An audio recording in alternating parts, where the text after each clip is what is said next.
Okay. Hello, everybody. Hello to my colleagues on council, all looking chipper and ready for Valentine's Day. By the look in the faces, everybody's excited and pumped for middle of February.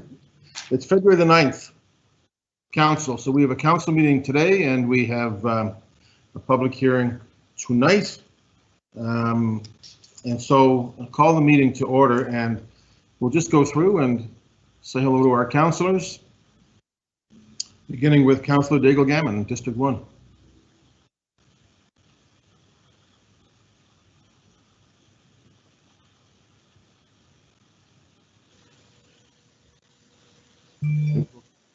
Maybe we'll come back.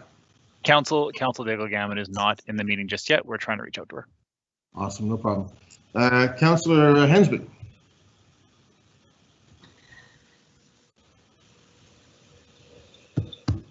That would be the same situation. Okay, all right. Let's move. Short meeting. Councillor Kent, I see you. Bingo! I'm here.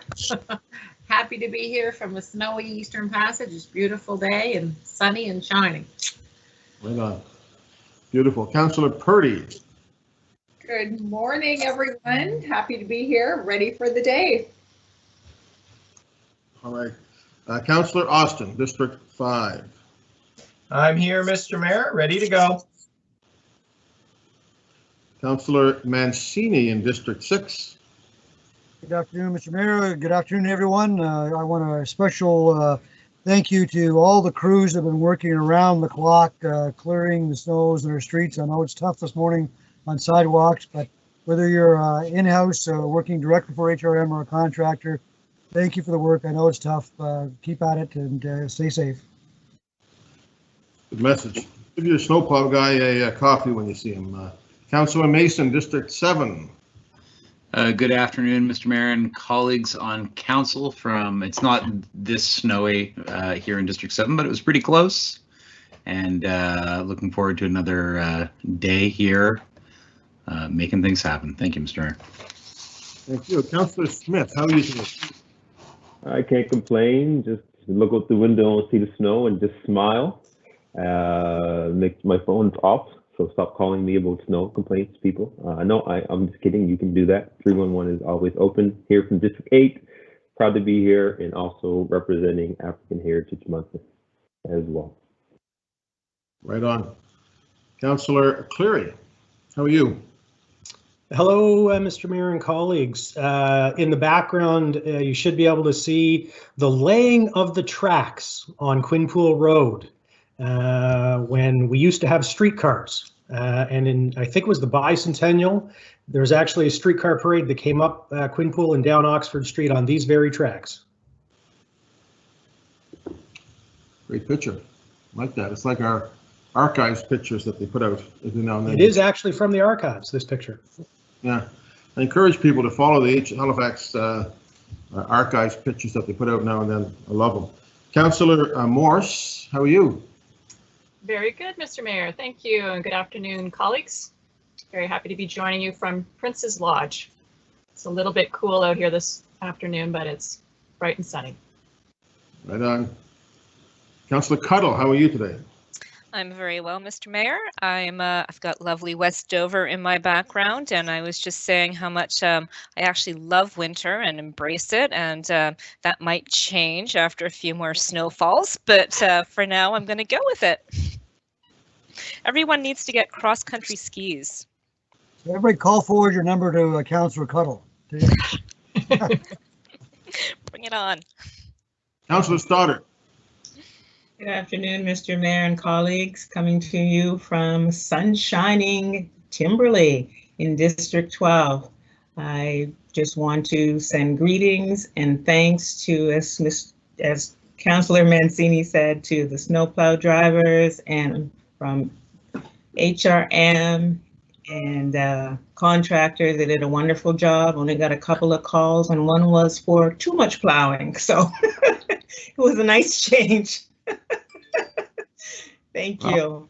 Thank you. I can recall Councillor Outhit a few years ago getting complaints of not enough plow and complaints of too many plows on I think it was a cul-de-sac on the same day a number of years ago. I think it was in the Annus Horribilis of 2015. I'm not sure, Councillor. Councillor Lovelace, how are you doing? I'm doing just fine, Mr. Mayor. Hello, colleagues. Coming to you with, well, today I'm repping Old Hammonds Plains. This is the Hammonds Plains Road pre-paving, and this photograph is from the Hammonds Plains Historical Society. I also want to give a shout out to all the snow plow folks on contract with HRM, also the Operations Center for TIR. They've been doing a great job working overnight trying to get snow clearing done. And I'd like to give a shout out too for MLA Ian Rankin, who's our Premier Designate and an MLA that I've been working with here in District 13. So really excited. Thank you. Councillor Blackburn. Hello, good afternoon, everybody. Yes, it's here in beautiful downtown Beaverbank, and just cheers to our new councillors who have survived their first major winter storm. You made it through the other side. Congratulations. Indeed. Councillor Russell, you have a message in the background there that I think you want to speak to.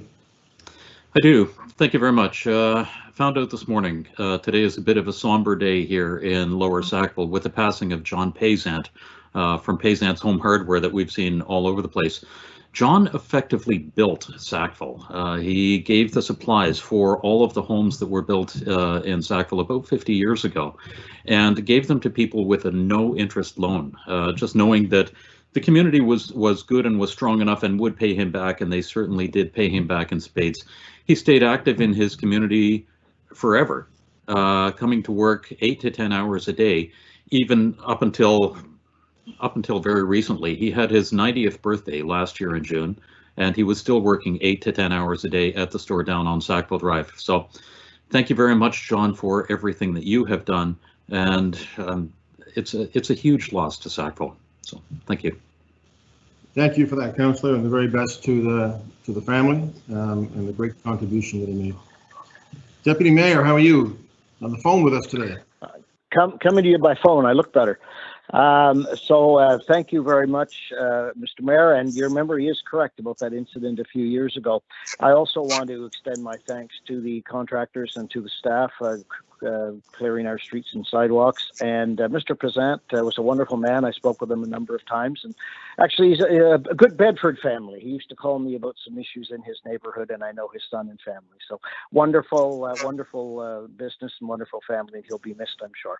Thank you, Mr. Mayor. Thank you. We'll go back to the councillors we missed on the first go round. Is Councillor Daigle-Gammon with us? I do not believe she's in the meeting yet. We are still trying to reach her. I know we're expecting. I think she had an event in the family yesterday, perhaps, that was important. I'm not quite sure, but if she's joining us. Councillor Hensby, I see you front and center. Yes, I'm here, and to assure Councillor Mason, it will not be a short meeting. I heard all this dialogue on the other line. Thank you. Yeah, it is Black History Month, colleagues. Thank you all. It is nice to hear the new councillors recognizing the great work of our snow removal team. I was with Councillor Mancini for part of the Super Bowl the other night, and we joked about how it's not officially winter until somebody goes on Twitter and says their street doesn't get cleared as well as the mayor's. And I know that tweet doesn't come from my wife or anybody that lives around me, for sure. But that's just a rite of passage in the winter. Colleagues, I think Jacques Dubé and John Traves are both with us. Jacques, are you there? Good afternoon, Mr. Mayor. Good afternoon, councillors. Here and ready to go. Awesome. And John Traves, you're there? As soon as I find my mute button, yes, Mayor and members of council, good afternoon. And I think, John, you may be stepping out and being replaced by Karen Brown for a part of the meeting, perhaps today? Around 2:30, I'll let people know in the text. She'll join us for a little bit, and then I'll be back for the in-camera. Okay. All right. So we get an upgrade at legal today at some point. Is that what you're saying? Exactly. Colleagues, I'm going to look for the approval of the minutes of January 26th. See Councillor So Cleary. moved. Who is that? Councillor Russell. Russell. Councillor Cleary will second. Seconded by Councillor Cleary. All those in favor? Aye. Aye. Those in strident opposition? Hearing none. We'll move to the approval of the order of business. Mr. Clerk, do you want to just take us through the changes? Sure. So there are two proposed added items for the agenda today. Unanimous consent of council to add these items to the agenda has been received. These items are from Councillor Hensby, a request for a letter from the proposed Eastern Shore School location, and Councillor Mason, request by Shelter, Nova Scotia regarding 2190 Barrington Street, Halifax. Thank you. Those have been added to the agenda. Is there anybody else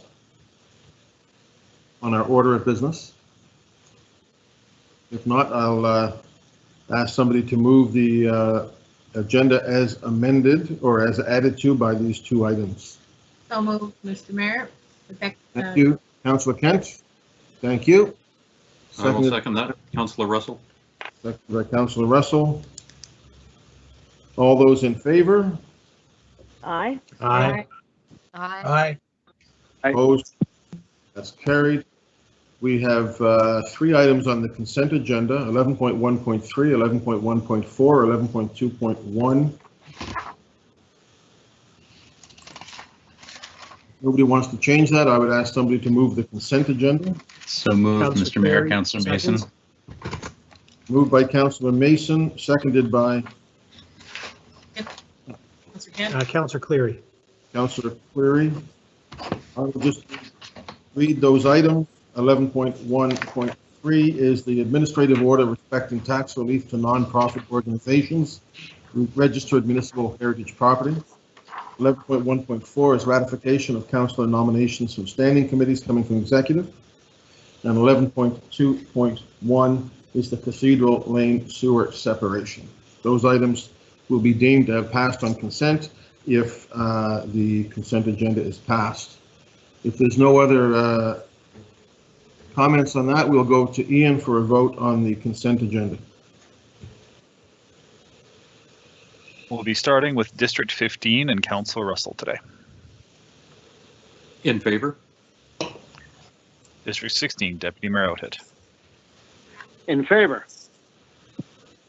District 1, Councillor Daigle Gammon, have you joined us? District 2, Councillor Hensby. Affirmative. 3, Councillor Kent.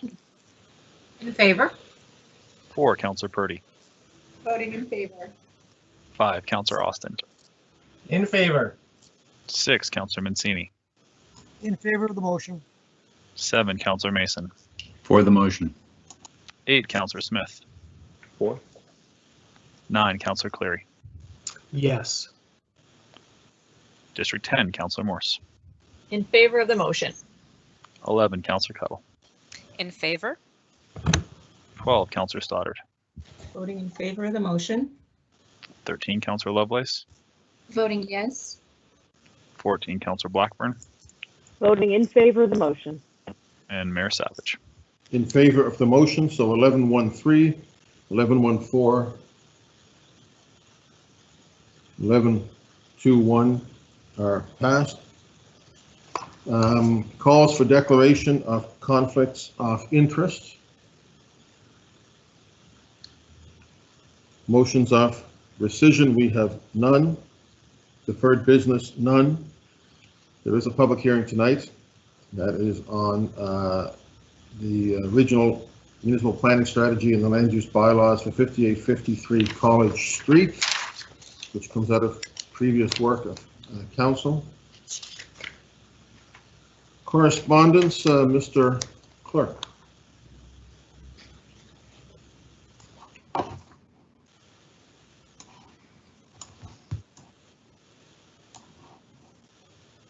Muted, Ian.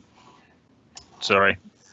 Correspondence has been received for items 8.1, 11.1.1, 11.1.2, and 12.2. This correspondence has been distributed to council. Thank you, Mr. Clerk. Questions, Councillor?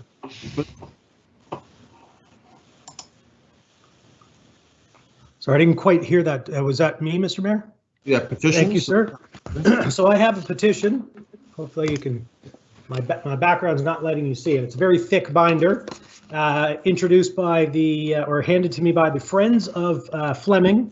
And their petition is that we restore the Fleming Cottage at 30 Dingle Road to its original 1908 configuration as proposed in the October 2016 Demeric Architects scope of work that was completed and given to Halifax.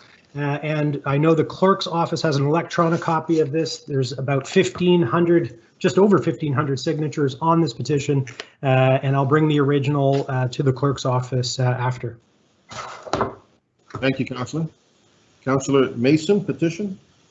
Thank you, Mr. Mayor. I've submitted to the clerk's office a PDF copy of an electronic petition with 5,579 signatures on it, entitled Halifax, Let's Get Our First Indoor Skate Park, set up on change.org by Trevon Clark, the purpose of which is to request HRM investigate a indoor skate park. At this point, could I get clarification from the clerk and or the solicitor? Where did we land on whether or not we need a specific motion for this, or will we get an information report back on this from staff without further action? Generally, the request is for a motion. There's a number of petitions that don't necessarily require any action, so to be clear, a motion would be helpful. So may I make a motion now, or do I have to do a notice of motion at the end of the meeting? John? Request a staff report to identify options for considering an indoor skate park space as a standalone project or as a part of a future recreation center construction. I so move. Second, Councillor Cleary. Second, so go ahead, Councillor Mason. Thank you, Mr. Mayor. Thank you, Councillor Cleary. Really looking forward to hearing back from staff about this. The model that the people involved with this and the Skate Coalition and the various others who are supporting this petition is similar to the one in, I think it's Moncton or Riverview, that is actually operated by the city as a part of a rec space rather than being a standalone space. Thousands of people skate and find it very hard to find a place to safely do so during the winter. So looking forward to having this included in our overall facilities plans. This is just a first step. Thank you very much, Mr. Mayor. Thank you. I think that's in Riverview. I think you're right. So John, we vote on this as a regular motion, eh? Yes, Mayor. Okay. Let's go to the votes. Starting with District 16, Deputy Mayor Otit. It's a real good idea. I support it. Councillor Daigle-Gammon. District 2, Councillor Hensby. Affirmative. 3, Councillor Kent. In favor. 4, Councillor Purdy. In favor. 5, Councillor Austin. In favor. District 6, Councillor Mancini. We have a sergeant at arms to fine the deputy mayor on his behavior. But anyhow, yes, in favor of the motion. 7, Councillor Mason. For the motion. 8, Councillor Smith. 4. District 9, Councillor Cleary. Yes. 10, Councillor Morse. On board and in favor. 11, Councillor Cuttle. On deck and in favor. 12, Councillor Stoddard. In favor of the motion. District 13, Councillor Lovelace. Absolutely, giddy up. 14, Councillor Blackburn. Voting yes on the motion. 15, Councillor Russell. In favor? Mayor Savage. In favor, so that motion carries. Thank you, Councillor Mason. Presentations, we have none here. Information items brought forward, none. We will go to reports 11.1.1, which is direction to amend the bylaw respecting licensing of temporary signs, permit and processing fees. This is a supplementary report. So the motion would already be on the floor, I believe, Mr. Craves, and I think there's a presentation. Correct. The motion is on the floor, and I believe there's a recommendation for an amendment contained in the supplemental report after we see the presentation. Okay, so who do we have doing the presentation here, folks? Good afternoon, Mr. Mayor. Hillary Hayes, Supervisor of Licensing with Planning and Development. I'll be giving the presentation today. Thank you, Ms. Hayes. Go ahead. Thank you. So good afternoon. Hillary Hayes, Supervisor Licensing of Planning and Development. Today, I'm presenting with my colleague, Christopher Davis from Transportation and Public Works. He's the Supervisor of Right-of-Way. This presentation outlines the proposed amendments to temporary signs bylaw S801. Next slide, please.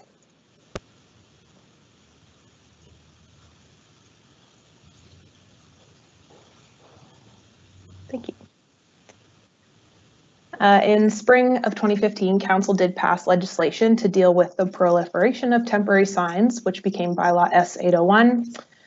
Regulations are for private land and municipally owned land, and few temporary signs are permitted within the street right-of-way under this current bylaw. Next slide, please. Further to the consideration of a staff report dated January 25th, 2019, Regional Council on March 26th, 2019 requested that the matter be deferred pending the supplemental report with additional consultations from stakeholders. On July 8th, 2019, staff met with these stakeholders to discuss the proposed amendments to the bylaw, and representatives from Glow Parties, Giant Promotions, Hyper Promotions, and HRM staff were present at this meeting in July. The following slides will outline the recommendations, which are listed in Table 1 of Schedule A of the report. Next slide, please. Our recommendations begin with an annual business license. The current process requires all temporary signs to have an individual application. Feedback from our stakeholders group suggested that the requirement be removed to reduce red tape and speed up the process of getting these signs to individual businesses. Staff do agree with this recommendation, and we've created this annual business license to help with it. There are some exceptions to the business license. This includes individual applications will be required for variable messaging mobile signs. It'll also be required for signs on municipal land and individual applications for more than 5 freestanding signs that are requested for a period exceeding 14 days. I will go into further detail on these exceptions in the following slides throughout the presentation. Stakeholders did suggest removing the requirement for a permission letter from property owners for signs that are placed on private property, as that is the current process. We do agree with it, and we've included it in the proposed amendments. Next slide, please. Temporary signs, with the exception of sandwich boards, which do require an individual license, are not currently permitted in the right-of-way. Under the proposed annual license model, which is we're proposing, simplified setback criteria will be developed. Criteria must specifically or universally applicable to all existing road configurations, and it may result in some signs being placed in the right-of-way. I'm going to now pass it over to Chris, who will speak to proposed setbacks and location for temporary signs. Thank you, Hillary. Chris Davis, Supervisor of Right-of-Way Services. Next slide, please. So in recognizing that we will be considering an annual permit model for some of the mobile signs, it is probable that some of these signs would end up within the street right-of-way. This has to do with varying different cross sections on the street with street right-of-way. They're not always consistent how much space there is behind the sidewalk and how much space there is from the curb. We also need to recognize that the current rules don't allow signs within the right-of-way. We can only control that because we do receive individual permit applications.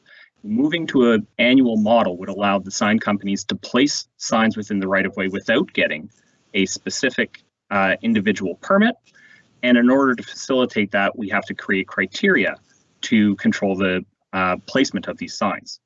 So staff are proposing that mobile signs be placed 4 meters from the face of curb, 6.5 meters from the edge of asphalt in the case that there is no curb, and 1.5 meters back from the back of a sidewalk or from the edge of the ditch, whichever is greater.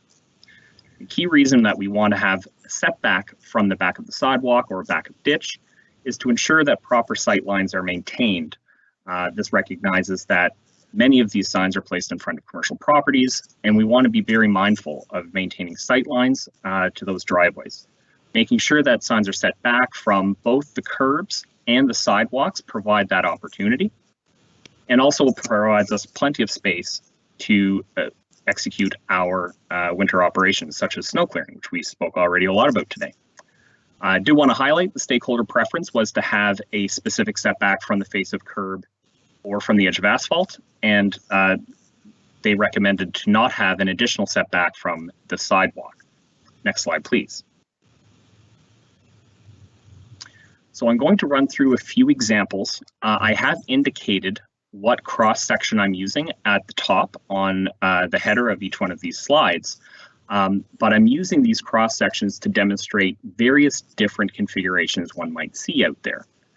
So on this urban local cross-section, the sign on the left is 1.5 meters back from the sidewalk. In this particular example, it shows it outside of the street right-of-way, but maintaining that clear distance that staff are proposing. The sign on the right is set up where there is no sidewalk, so it would just it would be allowed 4 meters from the face of that curb. So this assumes we have about a 3.5 meter space from the face of curb to the edge of the right-of-way. The sign would be placed just outside of the right-of-way, 4 meters from the face of curb. Next slide, please. So this particular example is taken from our cross-section for an urban arterial, but this could be applicable to other road classifications depending on the exact width of the right-of-way. So in this case, if draw your attention to the sign on the left-hand side, the sign on the left is showing where it would be if it were just measured 4 meters from the face of the curb. 4 meters from the face of the curb would actually place this sign partially within the sidewalk, which highlights the need why we want to have two criteria. One being the setback from the face of curb or from the edge of the asphalt, and another one being from the back of the sidewalk to the back of the ditch, or the back of the ditch. Having an additional setback there prevents any sign from being allowed partially obstructing the sidewalk. The sign on the right-hand side, again, shows what it would look like if it were 1.5 meters back from the back edge of the sidewalk. Next slide, please. And this is a cross-section for a minor collector, rural, which shows the configuration with a ditch. Again, on the left-hand side, measured 1.5 meters back from the back of the ditch. And then the sign on the right being measured, because there is no ditch on that side, 6.5 meters from the edge of the asphalt, sign being placed partially within the right-of-way there, but over 6.5 meters from the edge of the asphalt. Next slide, please. In order to further the examples, here I'm showing an existing box sign on Chain Lake Drive. If this were a mobile sign, I want to highlight this is one example of a sign that would meet these criteria. Next slide, please. This box sign is located more than 4 meters from the face of curb. Next slide, please. As well as 1.5 meters from the back of the sidewalk. Next slide, please. I'll hand it back over to Hillary to continue with the box signs. Thanks, Chris. So to continue, for box signs, they are not temporary in nature and are currently being renewed in perpetuity. Staff are proposing that box signs be removed from the temporary sign bylaw and be classified as permanent signs and be regulated under HRM's various land use bylaws. Next slide, please. Mobile signs and inflatables. Currently, mobile signs and inflatables are licensed for a period not exceeding 1 year and must be a minimum distance of 30.5 meters from any other mobile box or sign. Stakeholders suggested that the license period be up to 120 consecutive calendar days with no removal period in between. The recommendation reflects similar practices from the jurisdictional scan with a maximum of 90 consecutive days with a rest period in keeping with signs being placed on a temporary basis, again, not being renewed in perpetuity. Staff recommend amending the bylaw to allow for a license period of not more than 90 consecutive days, and that the signs must be removed for a period of at least 30 days before being re-erected. Next slide, please. Variable messaging mobile signs are not currently regulated in bylaw S801. The original amendment recommended that the signs be turned off when the businesses are closed, but based on stakeholder feedback, they suggested that the signs remain illuminated when the business is closed, and staff do agree with this suggestion. There will be a limit of 1 variable messaging mobile sign per property, and individual applications must be submitted for review by staff. Next slide, please.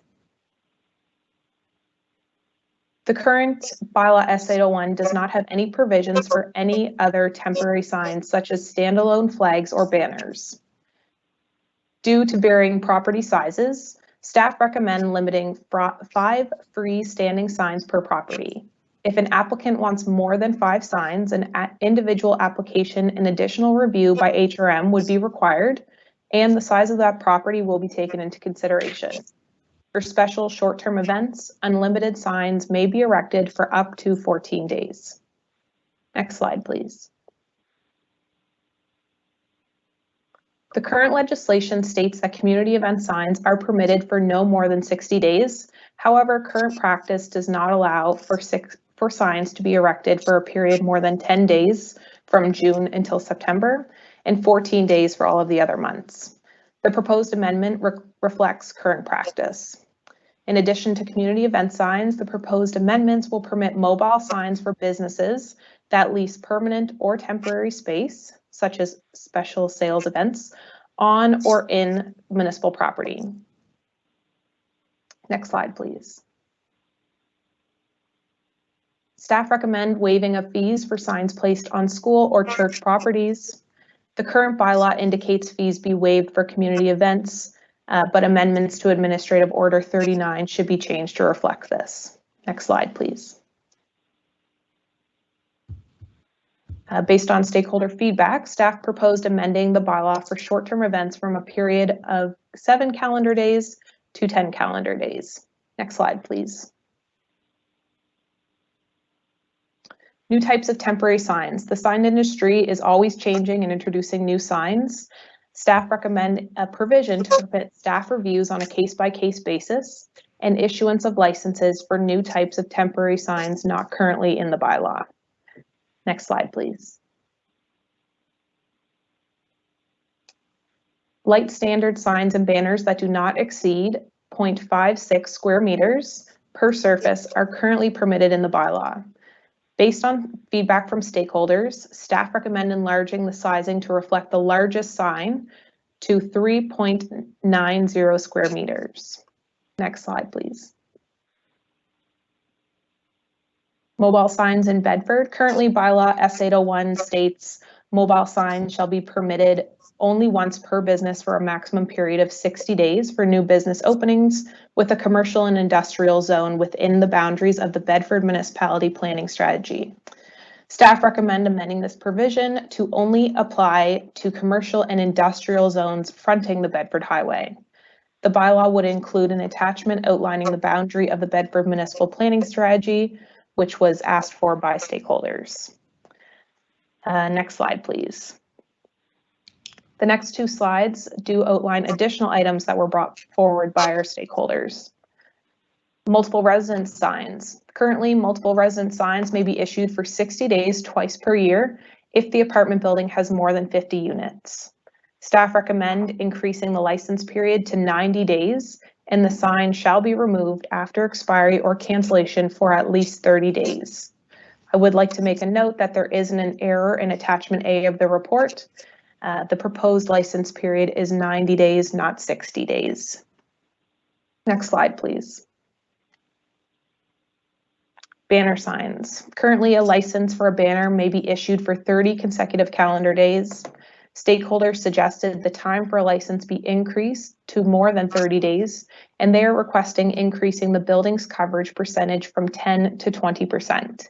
Staff recommend a license for a banner may be issued for 90 consecutive calendar days, but to remain consistent with the center plan, staff recommend banners should not exceed the maximum of 10% coverage for a building wall. Next slide, please. To conclude, staff is seeking direction from council to amend the draft amendments to bylaw S801 and Administrative Order 15 as identified in Attachment A to the supplementary report dated January 5th, 2021. Thank you. Thank you very much, Ms. Hayes and Mr. Davis. We'll go to Councillor Mancini. Thank you, Mr. Mayor. Thank you, staff. Hillary and Chris and everyone else. We've been working on, or I should say you guys have been working on this for numerous years, and I'm really hoping we can put this to bed today if possible. But I do thank you for the work on this file. You know, many of the items that you brought forward, I agree. When I reach out to the industry and when I reach out to small business, they agree with many of the changes and they thank you for listening to them. I do have some concerns for some of the changes that you're recommending, and I have concerns because I'm not, yes, I am worried about the small business sign business, but my concern are for other small businesses. But right now during COVID, who's been hammered the most when it comes to COVID-19? That's been our most vulnerable residents and our small businesses. And the last thing I want us to do is be putting into place restrictions upon small businesses that need or rely upon mobile signs to promote their products and services. So I have circulated, Mr. Mayor, some recommendations of amendments, and so I'm wondering if our solicitor, Mr. Traves, could just make clear and guide us through this. My understanding is that we need to agree and approve the motion that's already on the floor, and then after that, I can present my amendments and vote on that. Is that correct? If you could clarify for us, John, please. John?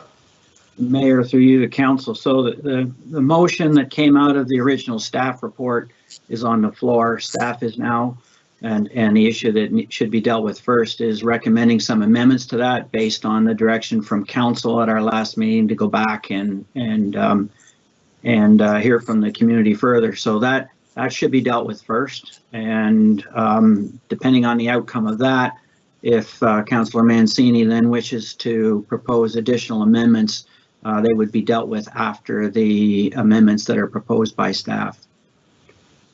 So another point of clarification on that, Mr. Mayor, if I may.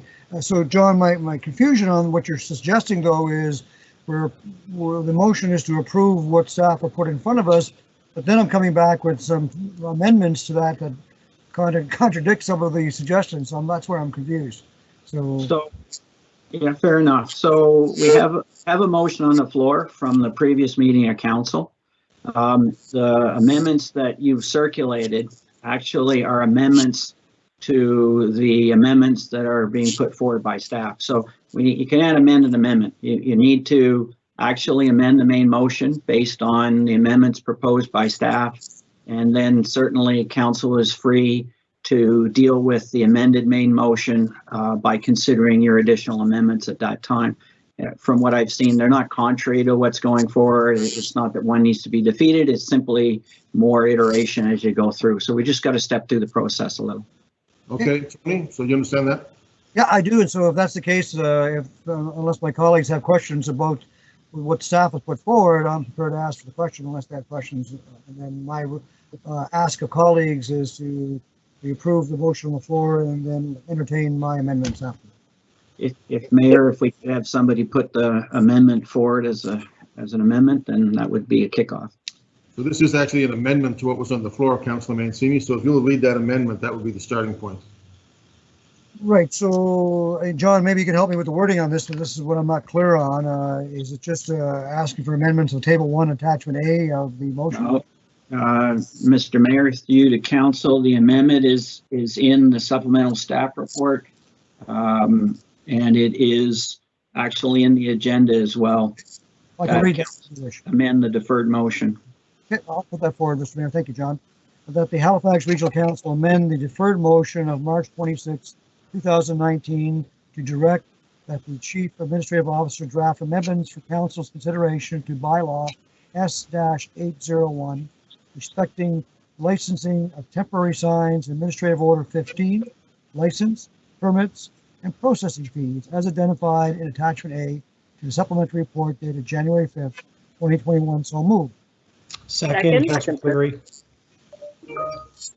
Seconded by Councillor Cleary. So that's putting that on the floor. So Councillor Kent, did you wish to speak to this, or were you going to wait until that was passed and on to the next one? Councillor Kent. Well, Mr. Mayor, that's a good question. I'm still sort of trying to grapple with the process here and get a better understanding of it. I do want to, for sure, speak to the importance of some changes that I know Tony had put forward, Councillor Mancini put forward earlier. I was on council when we first brought this forward. I think it was 2006, and it was quite intense and lots of community engagement. A lot of great work went into it, and I'm sure lots of it has since. So I just don't want to get this one wrong. I do have some concerns with what's been put forward that I too would like to speak to. So for now, I'm going to just wait this out a little bit. I might chime in again. Thank you. That's fine. So that's right. So we're going to deal with this, and then we're going to look at rather than amending an amendment, we're going to pass this and then come back to Councillor Mancini. Councillor Cleary, at this point. Yes, thank you, Mr. Mayor. Just a couple of questions for staff. So in reading the report on some of the items where consultation was done and you agreed or disagreed with the industry and put forward the amendment. So on, for example, the distance from curb face or ditch or sidewalk. And I generally agree with those. I just want to know where the numbers came from, if there was some standard, specifically the one from the sidewalk. So if you're setting back 1.5 meters, approximately 5 feet from a sidewalk, why 5 feet? Why not 4? Why not 3? So is there, to that 1.5 meters specifically, is there a standard in other streets bylaws or our streets bylaw around other things that need to be set back from a sidewalk? You mentioned sight lines, but I'm just curious about things like safety and security, snow storage, if there are other considerations and why the 1.5. The other one was about the box signs. And not all box signs are equal. You know, I live on Quinpool Road and regularly go down and see all kinds of signs that are more permanent or more temporary, depending on the size of the box, what's in the box, and the size of the sign that goes with it. So around the temporary nature, is there something specific about the size, the material of the box, the weight of the box that makes it more temporary, more permanent? When I think of permanency, I think of things that are, say, set into the ground. So, you know, you dig a post hole, you set a 6x6, an 8x8 post in there. If it's wood, you cement it, and then, you know, you erect a sign on it. So what makes the box sign more permanent than a temporary sign, you know, just thinking the legs and the concrete blocks that are usually placed on them, versus something where you need an engineer drawing and it's going in, it's got a foundation, that kind of thing. So if you just speak to those two issues on that. Mr. Mayor, through you to the councillor, I will take the first item, which has to do with the measurement, the setback, 1.5 meters from the back of the sidewalk. So there are no, we didn't reference any other bylaws or any other standards in coming up with that. Where the 1.5 came from has a lot more to do with our own existing cross-section dimensions. So right now, in our standards, we have a 1.5 meter sodded strip between the face of curb and the sidewalk on a local street. That allows for infrastructure like utility poles, hydrants, traffic signal poles, all those sorts of things that we need to put into the street right of way for the other purposes other than pedestrian and vehicle movement, right?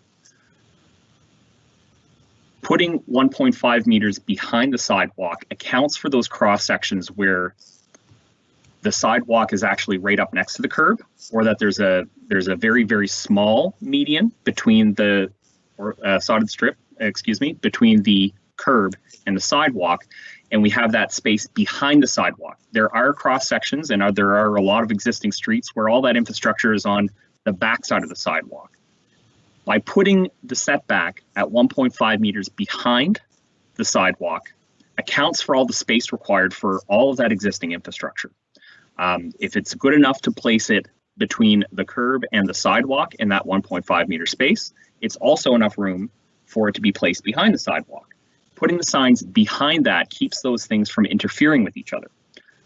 It also has the benefit of providing us with 5 feet of sightline room. So if a mobile sign were placed right next to a driveway opening, only a couple of feet from where the driveway access comes out to meet the road, having it set back 5 feet or 1.5 meters from the sidewalk allows a motorist to be able to see a pedestrian who might be walking on the sidewalk instead of encountering them right as they're pulling out.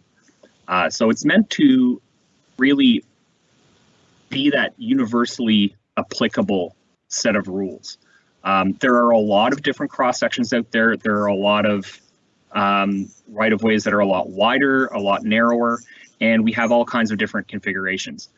When coming up with that criteria, coupled with the fact that we're anticipating going to an annual license category, an annual license option for them, these signs won't actually come to staff for review. We won't be able to give feedback based on the individual site-specific criteria.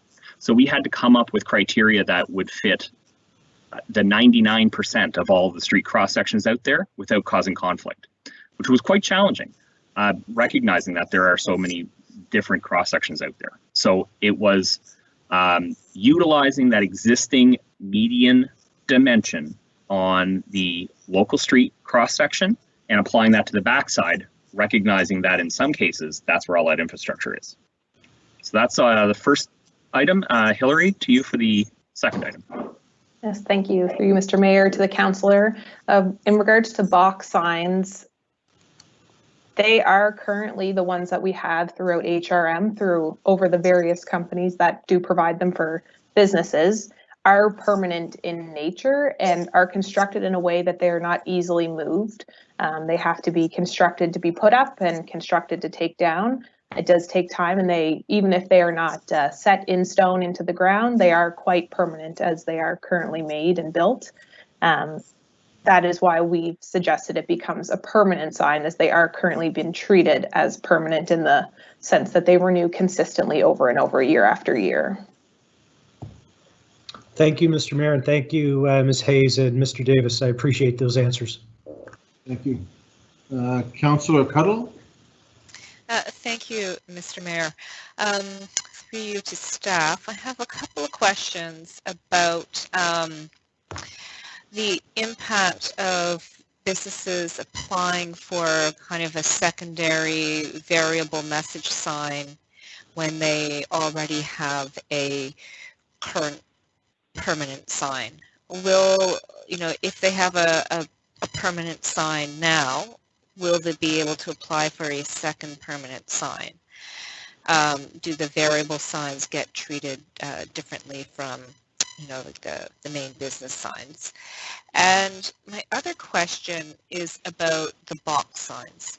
And in particular, is that, in making those permanent, can other types of signs be considered as well for variable signs, or must we stick with the box sign format? I know it's kind of like a fake planter box that often doesn't have plants in it. It's kind of, that's what it was modeled after. And from an urban design perspective, I'm wondering what other options were considered for these variable message signs. Like, what else would be allowed in terms of design? Just before we go to Ms. Hayes, Councillor Cuddle, we're getting some feedback on your microphone there, quite a bit of static. I'm not sure if there's anything you can do to assist with that. I'm not sure. Did my question, were you able to understand my question, or should I repeat it? No, we heard the question. We're just getting some feedback on the microphone. All right, I'll mute. Councillor, Ms. Hayes, or is it Ms. Hayes? Yes, thank you, Mr. Mayor, through you to the councillor. Councillor, I hope I'm answering your question correctly, and I don't know if you're switching the word of variable messaging sign with mobile sign. I just want to make sure I have it clear. Are you speaking about a mobile sign like that has the 4 thin legs on it, or are you speaking about variable messaging and one that consistently changes messages that would be electronic? I just want to confirm before I answer. Okay, so the way I understand it, Mike, can you hear me all right now, or am I still sounding like a computer? It's Still static. I'm so sorry, I don't know what I can do about this. What does one do? I'll just continue. So the planter, the box signs we're kind of considered mobile signs, and we're saying they're not mobile signs anymore. They're to become permanent signs.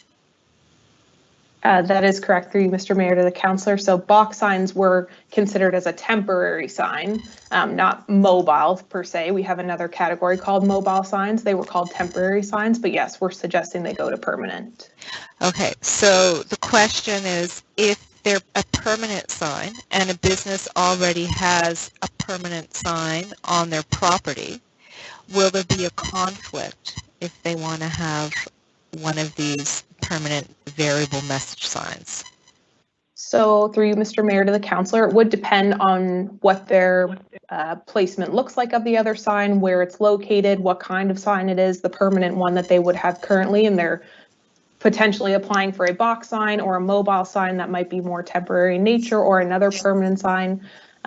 Those would have to be done on a case-by-case basis for review, where they would have one already and they're looking to put up something else. So it doesn't necessarily stop them from having multiple signs. It just depends on what it is specifically they're looking for and what their space looks like. I hope that answers your question. So I would just want to say that, sorry, this is taking a while, my speakers here. So my concern would be the loss of businesses from having a sign where they could change the messaging regularly. That we, you know, in order to do that, they would have to have a mobile sign that's a mobile sign, as opposed to having a permanent sign that can, or a temporary sign that can do that. Right, and through you, Mr. Mayor, to the councillor, there is the ability to do that. So some properties will be able to have multiple permanent signs, or they might be able to have one permanent and mobile signs, or if they choose to do a banner, or there will be other options for them if they would like to look at more temporary, quick signage to be up on events or sales or whatever they're trying to get out to the public. And the other thing was around the format of the box sign. Thank you. Through you, Mr. Mayor, to the councillor. Box signs typically are, as you would see through Burnside, or like you said, like the planter signs. We have a couple small variations, but they pretty much all look the same. If anything new was to come into our system, or the sign companies decide that they want to purchase something from outside the regular in the norm of what we have put forward the requirement or the request to allow for new types of temporary signs. So if something does come up that it might look similar but is a temporary, true temporary sign to be up and down in a short period of time, staff could take a look at those and make those changes if council sees fit through these amendments. Okay, thank you. And that's much better, Councillor Cuddle, in terms of the sound. Thank you. Councillor Smith on this. Thank you, Mr. Mayor. I had questions around the box signs, and that's been addressed. So thank you for doing that. So two outstanding ones. One is related to this, and understanding that we're seeing more illuminated signs come online and seeing that become something that businesses are going to. Should we be looking at provisions around that? You know, there have been times where I've gotten calls of some of these signs being too bright or too distracting. And you know, that has nothing to do with the business providing it. It's just maybe what the business wanted to have illuminated doesn't work as the same as a computer screen than an illuminated sign that's outside on the street. So I'm just wondering if we're looking at the future of making some rules around that, because we know light pollution is one thing, but also some of these signs can be distracting for drivers or pedestrians, and also bright if they're in, adjacent to a residential area. So I'm wondering if that is a conversation that's being had yet. Yes, through you, Mr. Mayor, to the councillor. Currently, our variable messaging permanent signs are reviewed individually by our group in traffic. So they do take a look at every single application that comes through, and especially if they get complaints, they always follow up if something's changed with the lighting. This will be the same thing with the variable messaging mobile signs. Where they're not permanent, they can move around here and there. They will require an individual application, which will have the review of the brightness of the sign, what the messaging is, and if it's distracting to drivers, where the location is, type of thing. So all of those will be reviewed over by staff before they go on the street. And if we ever get complaints, we're happy to look into it. In the amendment, it'd be one variable sign per property. Or not variable, the whatever it's called. So in the amendment through you, Mr. Mayor, to the councillor, it is one variable messaging mobile sign per property. Right. So if it's in the mobile sense, then only one of those variable messaging would be up. So if it's not a mobile, then they could have as many of those on their property outside of the mobile as they wanted? Through you, Mr. Mayor, to the councillor, on average, there's usually one permanent variable mobile sign, one permanent variable messaging sign. So they would have a permanent light up sign on their property at all times. They potentially could apply for a variable messaging mobile sign, but that would be a separate application and review. But yes, there is chance that they could have more than just one sign, but wouldn't be two permanents or two mobiles that are both variable messaging. Okay. Hoping that makes sense. Yeah, it does. Okay. And then the last one, I have comments on the amendments that will come later on. And the last one is just related to, I know there's this ongoing discussion around poles in flyers. So I'm just wondering, depending who you speak to, it's allowed and it's part of our Canadian rights and freedoms. But then, some folks will say that like Nova Scotia Power, that no one should be allowed to put things on our property. So I'm just wondering if that was that part of any discussions with folks around putting signs on poles at all? And when I say signs, I mean, just the flyers, paper flyers and whatnot, because I know we spend a lot of time maintaining that as well. Through you, Mr. Mayor, to the councillor. Oh, Chris, if you want to go ahead, go right ahead. Yeah, sure. Through you, Mr. Mayor, to the councillor. So if I'm understanding the question correctly, you're asking about the provisions that currently exist that deal with poster provisions, correct? Right. On wooden utility poles. Yeah, right. So that was outside of the scope of the items that we were looking at for this particular project. I know we did, at several years ago when we did bring those provisions in place, there was a fair bit of conversation about that. Yes, there were considerations that outright prohibitions on posters wasn't necessarily constitutional. Maybe John Traves would like to comment on that a little further. But yes, we did recognize that allowing people to get personal messaging out there through posters was something we did need to incorporate within the bylaw. We did do that at the time, and we haven't touched those provisions for this set of amendments. Okay, thank you, and I'll wait to come back later. Thank you, Mr. Mayor.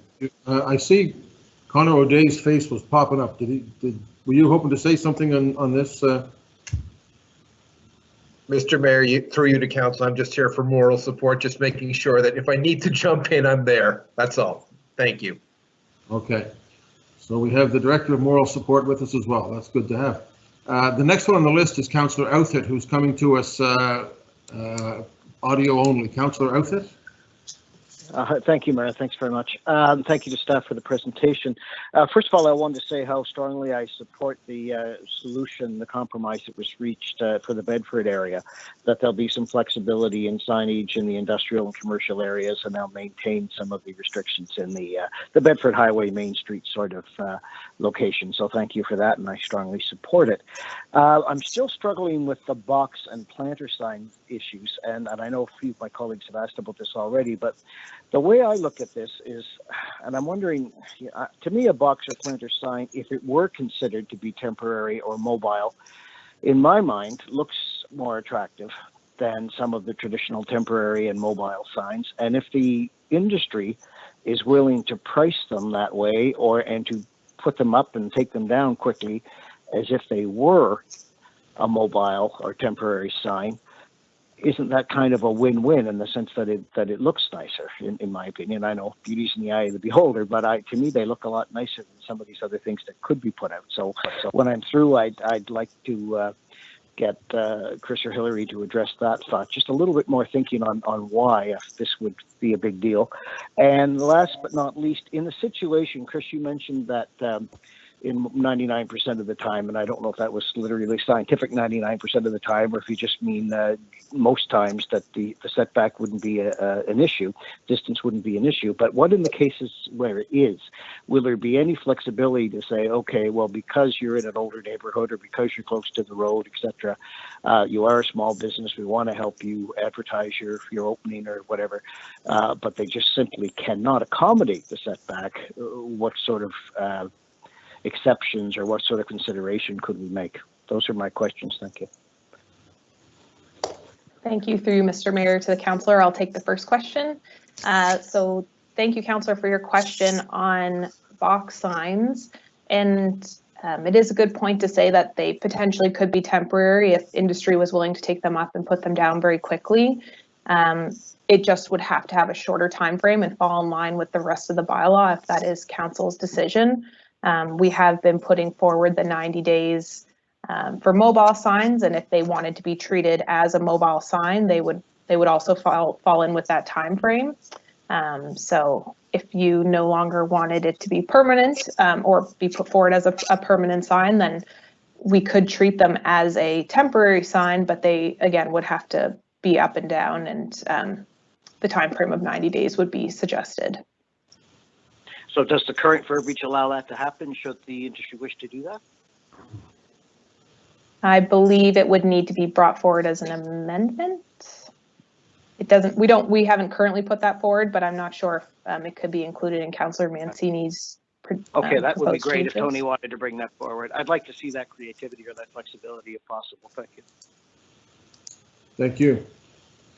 And the issue about setbacks to Chris, sorry, Mike. Yes, the second question through you, Mr. Mayor, to council, to the councillor.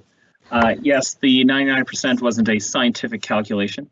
It was meant to just, address the fact that we do have a lot of different cross sections out there, and that for the vast majority of the time, those setbacks, as staff are proposing them, would accommodate that. If there and these would be minimums. So it doesn't mean that because we say it has to be at least 4 meters, that it must be at 4 meters, for example, from the face of curb. It could be set back further. We're not directing that is exactly where it goes, but it has to be at least a certain distance from those spots, whether it's 1.5 from the back of the sidewalk, from the ditch, or from the edge of asphalt, whatever the case may be. If a sign was placed at the minimums, meaning, let's say, 6.5 meters from the edge of the asphalt. And in theory, it does satisfy the setbacks as they're laid out in the bylaw, but it caused some other obstruction issue, and it was reported and then investigated by staff. We could, through other mechanisms, either through a streets bylaw or others, react to that particular scenario and take the necessary actions. I anticipate that if we take the setbacks as they're laid out in the staff proposal, that those would be very, very few and far between, and would not require staff intervention. Ideally, we're trying to create a scenario where these criteria, should they be respected when the sign is placed, would not require any staff input from licensing, from compliance, from an investigation of a safety issue. And we're confident that with those setbacks as being proposed, that we would not have to intervene in the vast majority of these cases. Okay, thank you, Chris. Thank you, Mike. Thank you, Mike. Thank you. Councillor Hensby. Thank you much, Mr. Mayor. I just want to clarify a few points. In regards to these electronic signs, they are to remain static. There's supposed to be no flashing, no movement of letters, no messaging that would distract the drivers and stuff. So there's basically an electronic static sign that stays up for a period of time, and they can change in the period of time, but not too frequently to become, I guess you could say, a distraction for drivers. Is that correct? Through Mr. Mayor to the councillor, that is correct. Thank you. In regards to the rural application, will this sign bylaw be applicable across the whole municipality and the jurisdiction where the province has authority over the roads, or do we follow still under provincial guidelines for highway signage? Through you, Mr. Mayor, to the councillor, so it would be everywhere in HRM, but for provincial highways, there is a current provision for, or sorry, bylaw for signage on the provincial highway 333 out of Prospect Road. It potentially, if it was on a provincial highway, would have to go through the same process as those signs.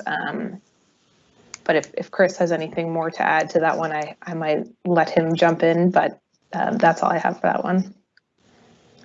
Yeah, through you, Mr. Mayor, to the councillor, just for clarification, the bylaw that Hillary is mentioning, the A600 bylaw, which is applicable for to provincially owned highways, deals with permanent signage, so it's not exactly apples to apples. You know, we're really looking at the temporary sign bylaw here, and you know, that other bylaw is definitely for permanent signs. I was just going to take a quick peek at the applicability section, and perhaps John has this quicker than I do. We weren't necessarily looking to make any amendments to the applicability section of the bylaw, just trying to address some of the other concerns that came up from the industry and from council. John? Mr. Mayor, through you, council. So where there's any conflict between the provincial legislation and regulations and the municipal bylaw, the provincial legislation would be paramount, but otherwise they would both be in effect. And so essentially up to the provincial right of way, and outside of that, our signage bylaw would apply. And certainly there may be some overlap from the provincial side, but in which case they're paramount. In regards to the signs being placed, if there's any signs that are placed inappropriately according to these guidelines, who would get charged or fined? The sign installer or the company that the business that's using the sign? So you get two parties here. One who wants the sign to be borrowed, they're paying for that service, but is it the installer himself who's ultimately responsible to make sure it's cited properly? Through you, Mr. Mayor, to the councillor, it depends on who the applicant was, if there was an application, or who the business is putting up the sign. If it's a business-owned sign by one of our larger stakeholders, they would be the ones to be contacted in that case. If it is a individual small business owner who has purchased their own sign, then they themselves would be the one to have to deal with the repercussions of putting something in the incorrect spot. Thank you, and I look forward to the A600 bylaw being amended for highway number 7, Musquodoboit Harbor. We know we're working on that presently, and hopefully we get some movement on that in the very near future. Thank you. Thank you. Councillor Lovelace. Thank you, Mr. Mayor. Councillor Hensby stole my question. I'm curious about the application on provincial roadways, especially Highway 333, as you've just mentioned, regarding bylaw number A600. And I just wonder, considering we have two kind of competing bylaws, if it makes sense to actually refer to the other pieces of legislation when we are updating bylaws. It just may help folks who, maybe wondering the same questions as myself, putting temporary signs in the right-of-way, which is not an HRM right-of-way, but it's a provincial right-of-way. So I'm just thinking whether or not we could add some clarification to our bylaws. Thank you. Any comments on that, colleagues? Okay. All right. Councillor Purdy.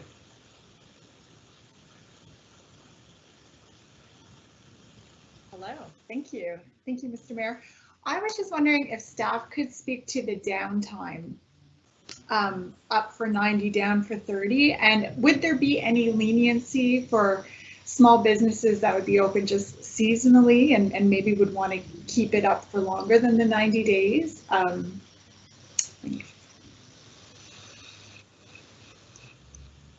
Through you, Mr. Mayor, to the councillor, we've put forward the 90 up, down for 30 to keep it temporary in nature, and that's what jurisdictionally over the other main Canadian cities, that's what the practice is, actually much shorter than what we're putting forward. If it is a decision to make something a little bit longer or make the time a little bit longer, would require an amendment, but 90 is on average for a seasonal business, quite a few months and quite a long time for a temporary sign. But again, it would have to come down for 30 and then go back up. But again, if council wishes to make a change, then we could increase it. There is the option to do 120 days, a little bit longer, but again, still in that temporary realm, but that's up to council. Thank you. Okay, Councillor Purdy. Thank you. Councillor Kent. Thank you, Mr. Mayor. So I'm going to add in my 2 cents worth around the impact on our small businesses right now. COVID has been difficult. It's hard to sustain any operational business frankly, in our area at the best of times. As small businesses, you know that we face regulatory issues and insurance issues and the many things related to just keeping our doors open, let alone making sure we have the ability to pay staff.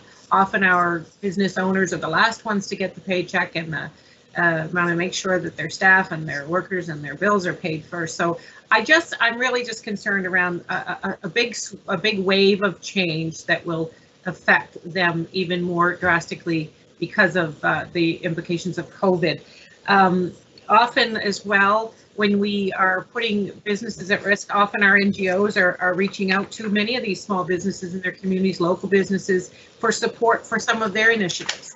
When we affect the bottom line of these businesses, it also affects their ability to be benevolent within their community. So there's a ripple effect as well to that. And I'm around the boxes. I just can't help but go back, and then it was quite a few years ago, but the conversations that we made, the decisions that we made back in 2006 and subsequently in 2015 through a new council, we asked them to build these boxes. They had a temporary sign solution, and the boxes were made to be better aesthetically, more in keeping with a community approach to design and effect. And now we're suggesting, and a lot of investment has gone into that. And I guess at this stage, I'm worried that, again, that's another impact that they've done what they were asked, they accommodated, and now that what will happen? There's probably going to be no credit to them or any way to fill in that gap of that kind of investment that would now be not as useful to them. In fact, it's only what their investment has created is a pathway into another layer of fees and regulatory permits and licensing and costs to them as a business. So those are the few things that I hope that I'm hopeful, and I have confidence in Councillor Mancini's motion that might come forward in a little bit. But those are my areas of concern. And I just think it's a tough time for us to be bringing this forward for them. Thank you. Thank you, Councillor Cuddle. Thank you, Mr. Mayor. I hope my sound is better this time around. I'm still a little confused, and I think if I'm confused, that others are too. I'm just wondering if you can walk me through again the options, what options businesses have to put up advertising, to put up signs, to advertise things like weekly specials, and what the physical options are for those signs, the permit process and the length of time. My primary concern here is about accommodating the ability to have changing messages over time and ensuring that businesses, especially the small businesses, still have the ability to do that. Thank you, through Mr. Mayor to the councillor. I'll go just through really quickly. In regards to small businesses being able to change their sign or messaging consistently, a lot of the small businesses around HRM are currently using box signs to display their message. The sign messaging does change on that sign, and as a permanent or temporary, whatever we want to decide what they will become, that sign can change on that physical box sign. A mobile sign is the same. You could also put a short-term, notice or whatever message they want to get out to their business. There are also the variable messaging mobile signs there that are electronic that could change their messaging and provide a quick notice to of a flash sale or whatnot. And then also if they want to use like a banner or a standalone flag to let people know that something is coming or there's a sale going on. They have inflatables that also they could look at. So there's a lot of different options out there for the businesses to get their message across. And whether it is on a box sign or a mobile sign, temporary or permanent, there's lots of options for them to make sure that their customers and the residents know what's going on. Oh, you're muted there, Councillor. Councillor. The second part was about the length of time. So my main concern is that if they have a box sign, that they can change the messaging. It's a fixture. They don't have to take it up. They don't have to take it down. They don't have to pay, for a new banner every week for a special that's happening. So, the purpose that the box signs serve is not the same as what a variable message sign would be, or a banner or a flag, or even a mobile sign. So I really want to make sure that through these amendments that small businesses have the ability to have, have these signs where they can change the messaging weekly. That's really important. And the second part is that they can put those up on properties where there's already an existing sign. So if somebody, again, if you have a strip mall out here in Spryfield and there's a big sign, that the businesses within that commercial property, even though they don't own the commercial property, that they can put out signs that they can use to advertise weekly specials. Will that ability still exist? Thank you, through Mr. Mayor to the councillor. That ability still will be there. They could use, like you said, a box sign. They could get a mobile sign for short little term events, whatever they want. Like, they still will have options available to them to promote their business and get their message across, whatever form that they decide to use. So that is the intent of this report and these amendments, is to make short-term temporary signs available to businesses to get their messaging across. And then if they are looking at a permanent option, then that is also available for them to change the message on that sign on a regular basis, because that sign is there. When the sign is up, most of these signs have the ability to change the messaging on them, not necessarily a permanent sign that comes with a permanent face as well. Okay, and there might be restrictions to that, their ability to do that based on current bylaws on signage on property, if you have one sign. Through you, Mr. Mayor, to the councillor, it depends on what property it is and where it's located and how far and how much room they have or from the curb. So there are different, not different rules, but it might affect different businesses differently. So yeah, it just depends on each. It's very hard to say overall, like an overall statement for it, but yeah. Are restrictive rather than permissive, would you say?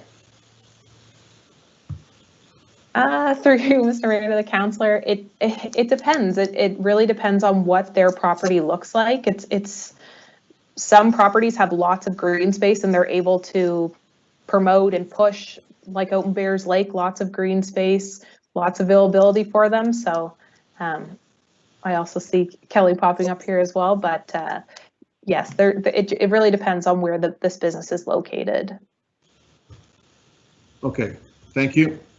Councillor Cleary.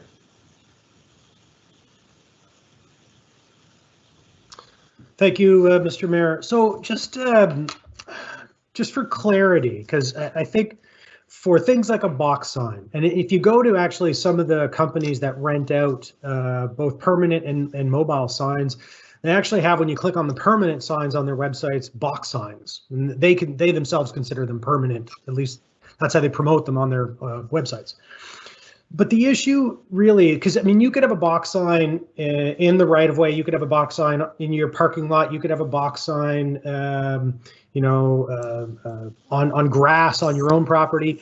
But the issue really comes down to when you think about the definition of a permanent sign versus a temporary sign.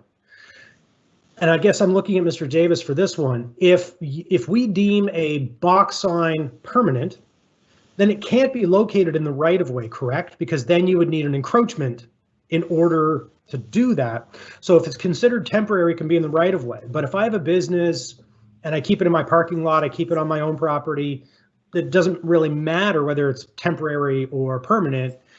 It's just a permit process, get it, install it, done. So in your experience, I guess this is both for Ms. Hayes and Mr. Davis, but particularly Mr. Davis with the right-of-way, how many applications do you think we would get for encroachments if we were to say, okay, box signs are now permanent? How many people would want to keep those permanent signs in the right-of-way? How many of them are there? I guess I'm trying to think of the scope of the problem if we chose to go down one path versus another path. Right. Through Mr. Mayor to the councillor, very, very good question. And yes, you have picked on a very interesting interplay between these two bylaws. I'd like to point out that the current rules, so right now the existing bylaw allows people to put up box signs, but those box signs are on private property. Not going to say that 100% of them are, absolutely on private property. There might be some that might be a few inches over the line or what have you, just based on some inaccuracies with the staff review versus the GIS information. We didn't have these surveyed every time, right? So with that very specific piece acknowledged, the box signs should be placed on private property. So depending on where this goes today, if we said temporary signs will be addressed by the temporary sign bylaw, and we're going to take box signs and put them into the realm of permanent signs, they would be looked at through applications for somebody to put a new permanent sign on their private property. There shouldn't be existing box signs within the right-of-way. If there are some, We would have to take a look at each case individually and review them as encroachment requests. But I anticipate there would be very few, if any. Perhaps only ones that have been issued in error that might be slightly onto the right of way, or that particular scenario as it may play out. But there should be very few, if any, that would be existing box signs today that would become permanent encroachments tomorrow if we pass the amendments before council. Thank you. I appreciate that, because I think a lot of people are getting hung up on this sort of box versus the mobile sign. There really wouldn't be any practical difference then in the way people are using the box sign, because the vast majority, if not all of them, are exclusively on private property. And so for those people, given that they're not going to be setting something into the ground, because most of the box signs are just heavy bases with a box around it, it's just a permit and a fee, and away they go, and they never have to move them again or think about moving them again. It's only really the truly temporary ones that have to be up for 90, down for 30, and so on. Okay, so I'm glad for that clarification. I hope that helps some of my colleagues too, because I really think that we're getting too bogged down in this whole box issue when it probably isn't a big issue from a practical point of view. So I appreciate that. Thank you, Mr. Mayor. Thank you. I think that's it for speakers, colleagues. So if there's no more, we're going to vote on the amendment as indicated in the agenda that was put forward by Councillor Mancini, and then we'll take the discussion after that. Are we ready for the question, colleagues? Question. A point of clarification, Mr. Mayor. This is on the staff amendment, not Councillor Mancini's, right? Yep, correct. The one that's in the agenda.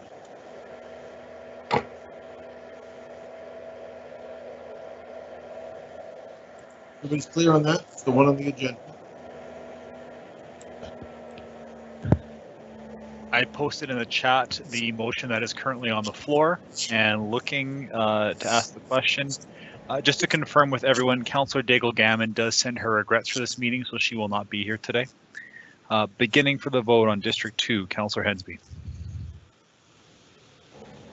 Affirmative. 3, Councillor Kent. Opposed. 4, Councillor Purdy. Sorry, can I just, Tony? We're to pass this for your amendment? Okay, yes.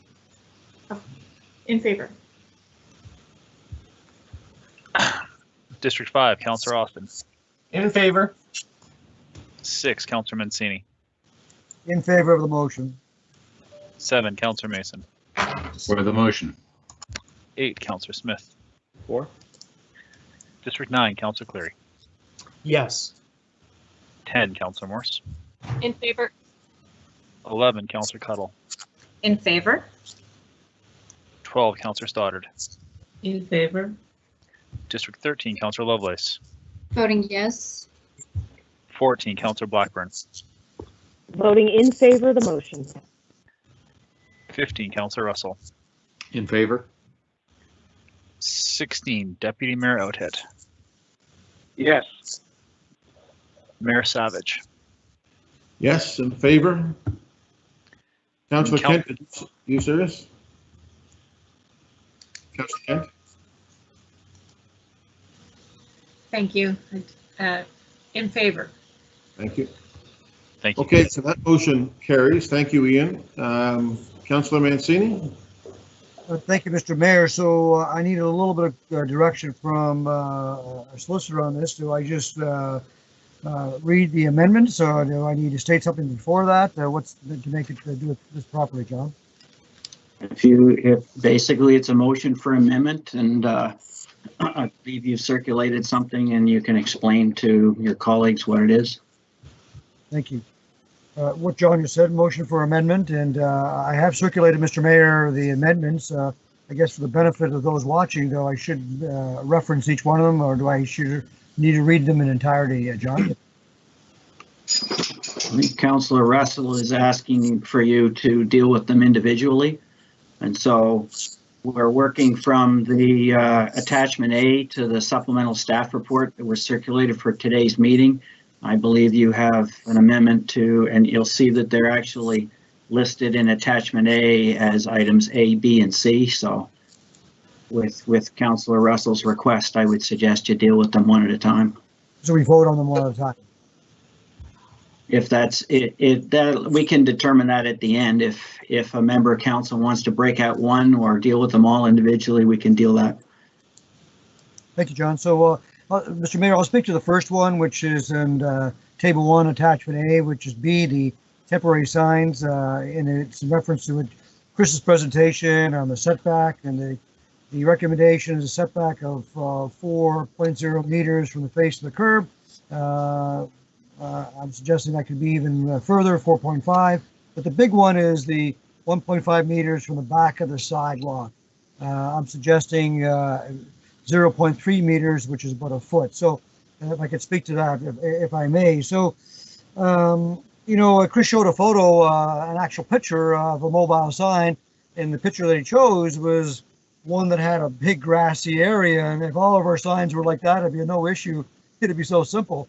And that's not what our municipality looks like. I mean, that's one example. And then we have other extreme. If you look at Windmill Road or Waverly Road, there's a variety of different examples where the right of way is not as big, there's more challenging.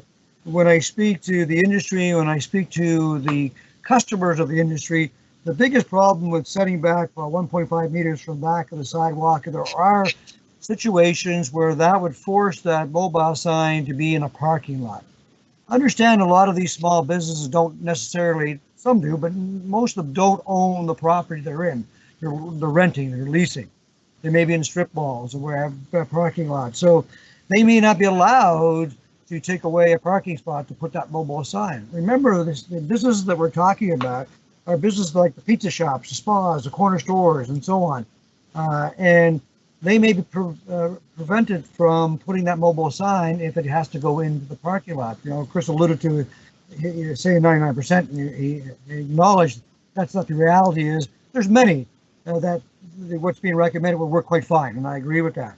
The challenge is there are also, I believe, many that would cause a problem setting it back by 1.5. So I'm asking that we change that to 1 foot.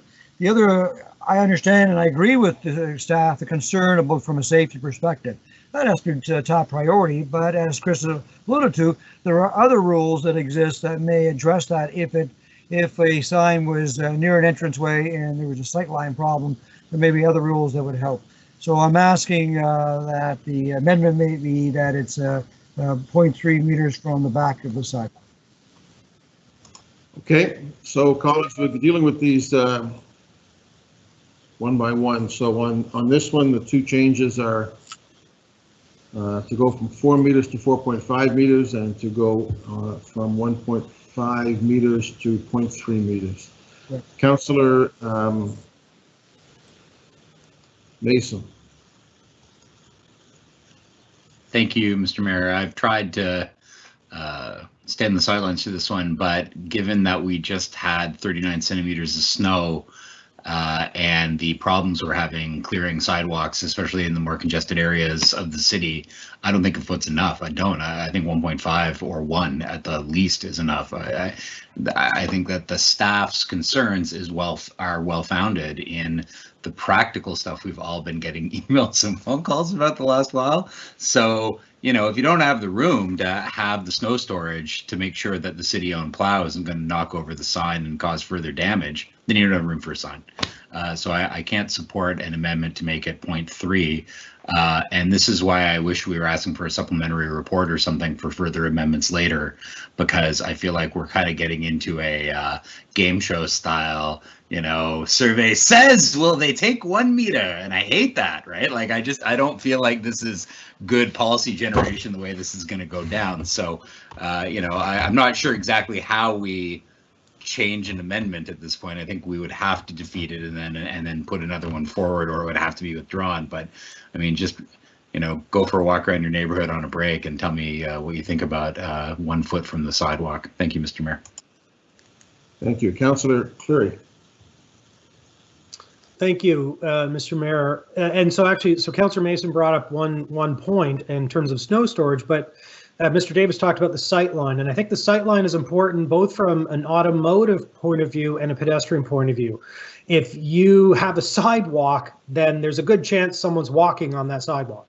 And if you have a pedestrian who is in the blind spot between the vehicle coming out of a driveway and the sign, there is an increased risk of that pedestrian being schmucked by that vehicle. And 1 foot, 0.3 meters, is not enough, because now you're edging forward, braking, trying to look. And by the time you actually see it, the person could be literally on your hood.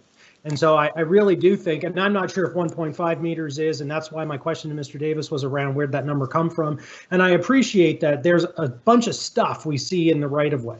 And in order to accommodate that, that's 1.5 meters. But I think somewhere around 1 or 1.5 meters is also incredibly useful just to see what the heck is on the other side. And so I can't support, unfortunately, Councillor Mancini, 0.3. And to Councillor Mason's point, I think at this point, if as we just did with the amendment that's passed, if it becomes an issue that we need to deal with, I think a motion further down the line on another report or a supplementary report around, some other distance, but I don't think 0.3 is appropriate. I'm going to go with the 1.5 for now, and unfortunately, I have to put the pedestrian first. Thank you. Councillor Smith.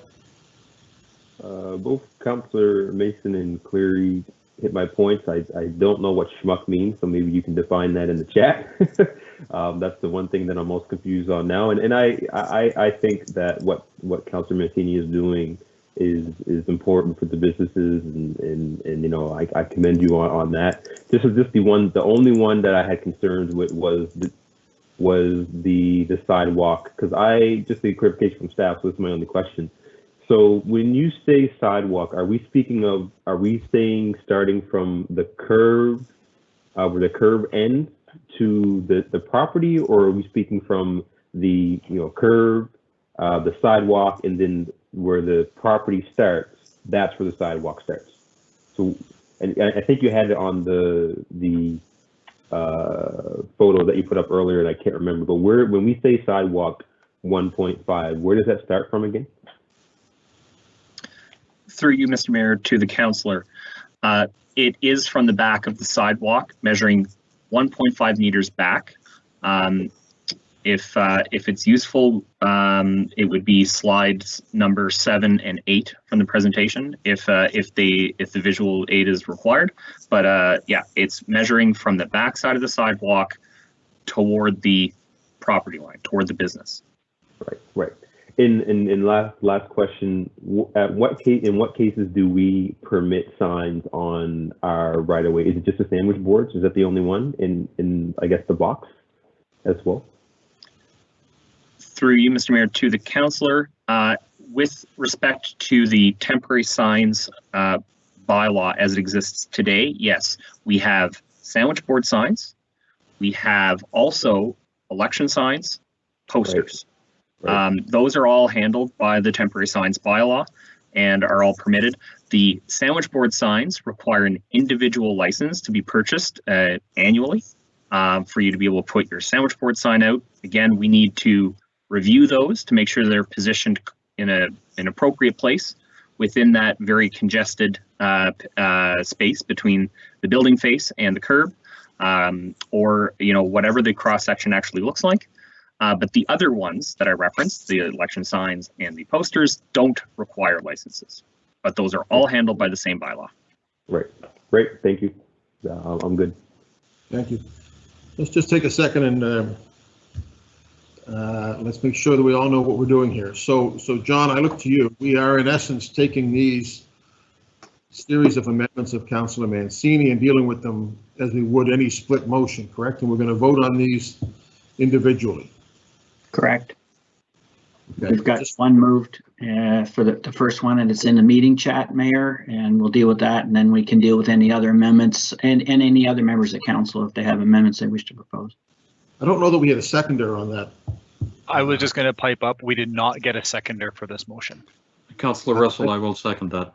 Councillor Russell will second the motion. Okay, colleagues, so just before I go back to Councillor Russell, just to be clear, Each of these items is being dealt with as if it was a split motion of council will vote individually on each of the ones that come forward from Councillor Mason.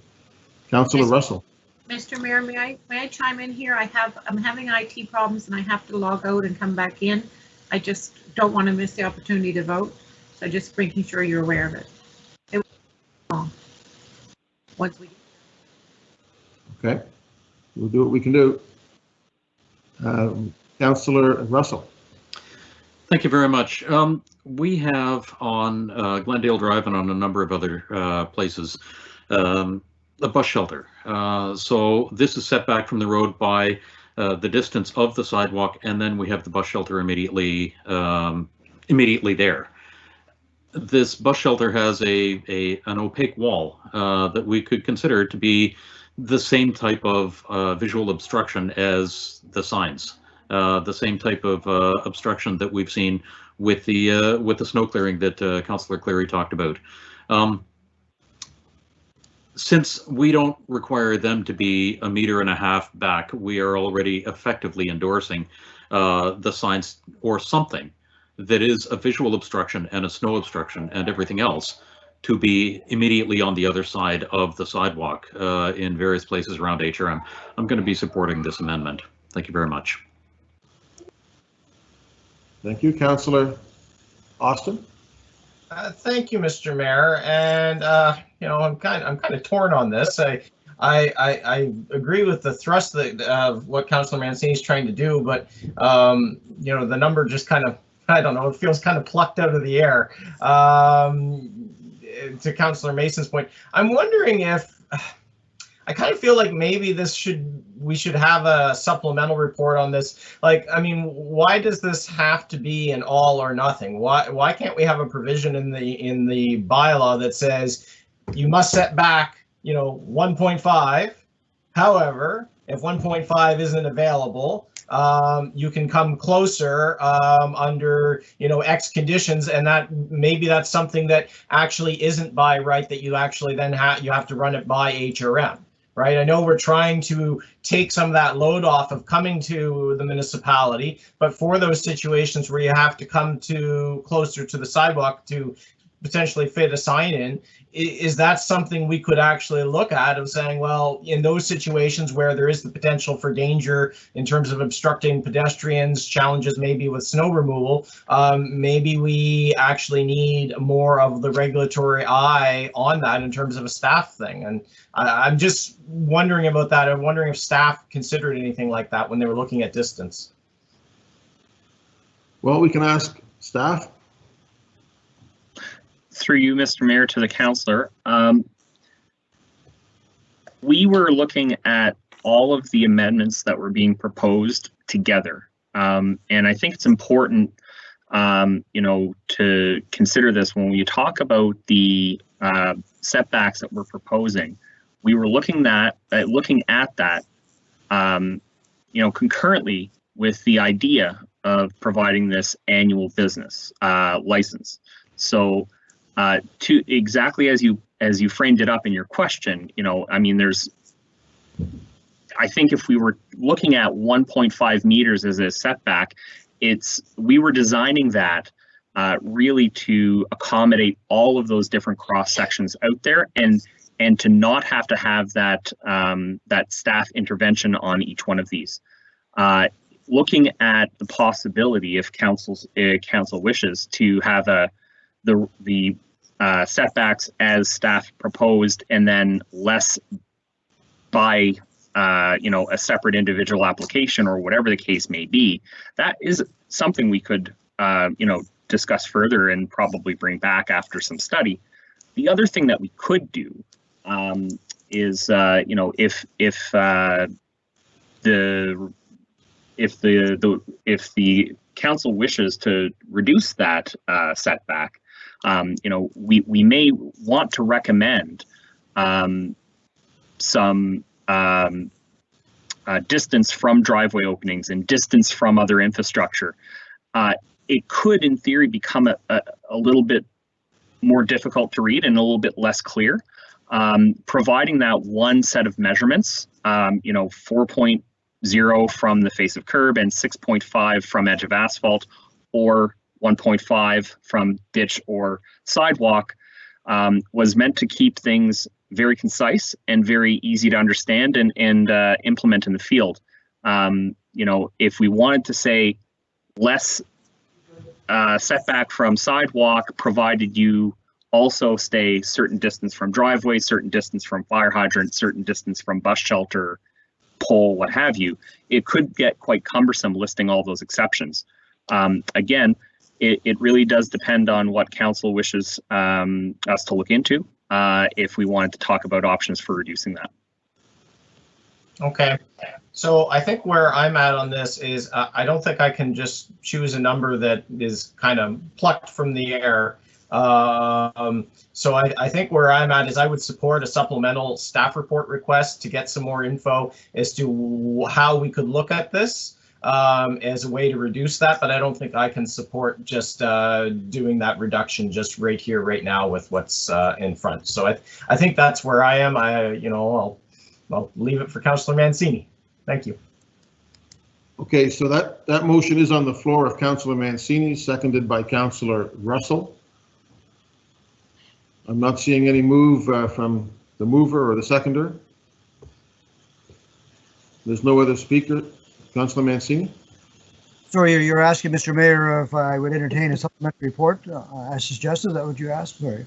No, I'm not asking anything. I'm just saying that I don't see that you're making any move to do that. If you are, you're welcome to. If not, we're going to vote on the proposed amendments.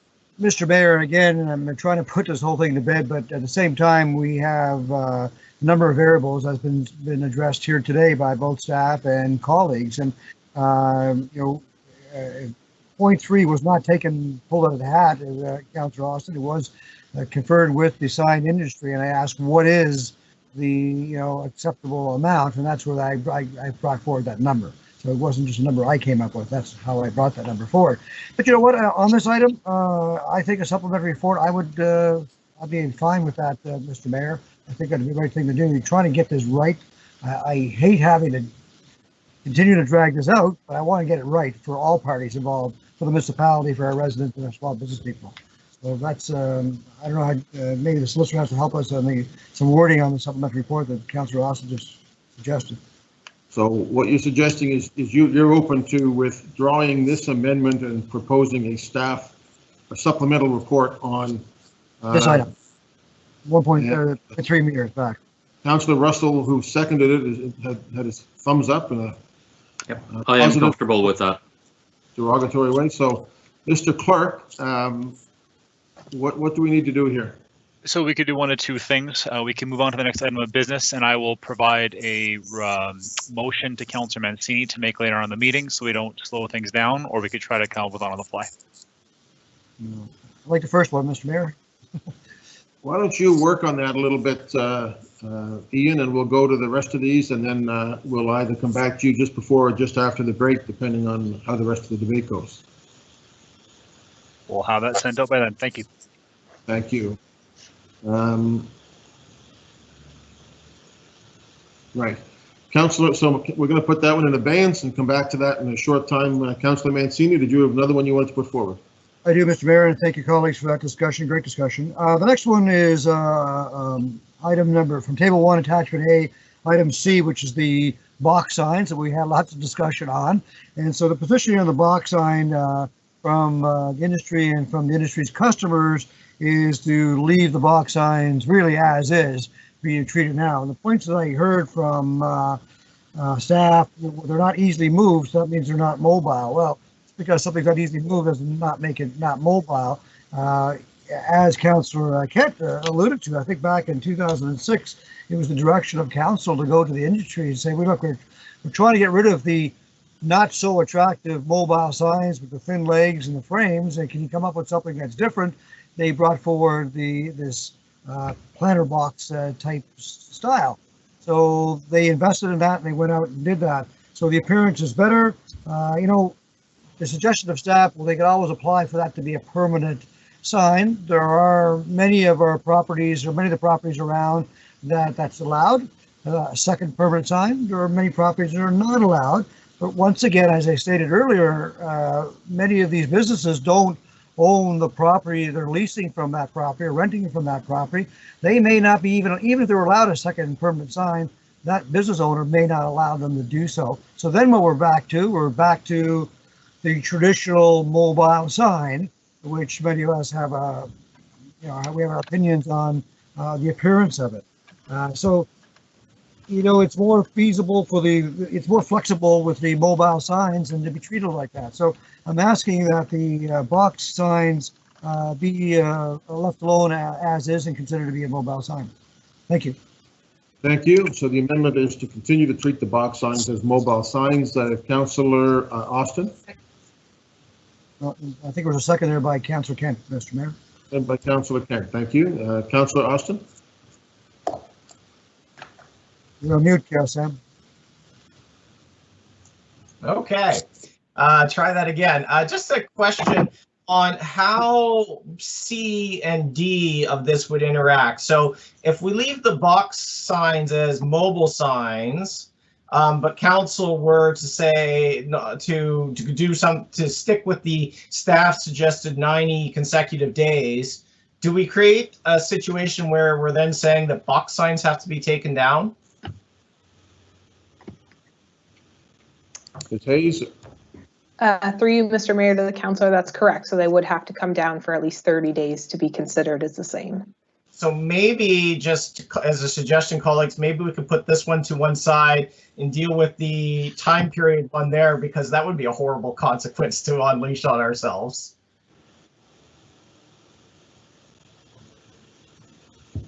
All right. I'll go back to Councillor Mancini a sec. Councillor Cleary. Councillor Austin actually said exactly what I was going to say, so I'm good, Mr. Mayor. Thank you. Councillor Mancini?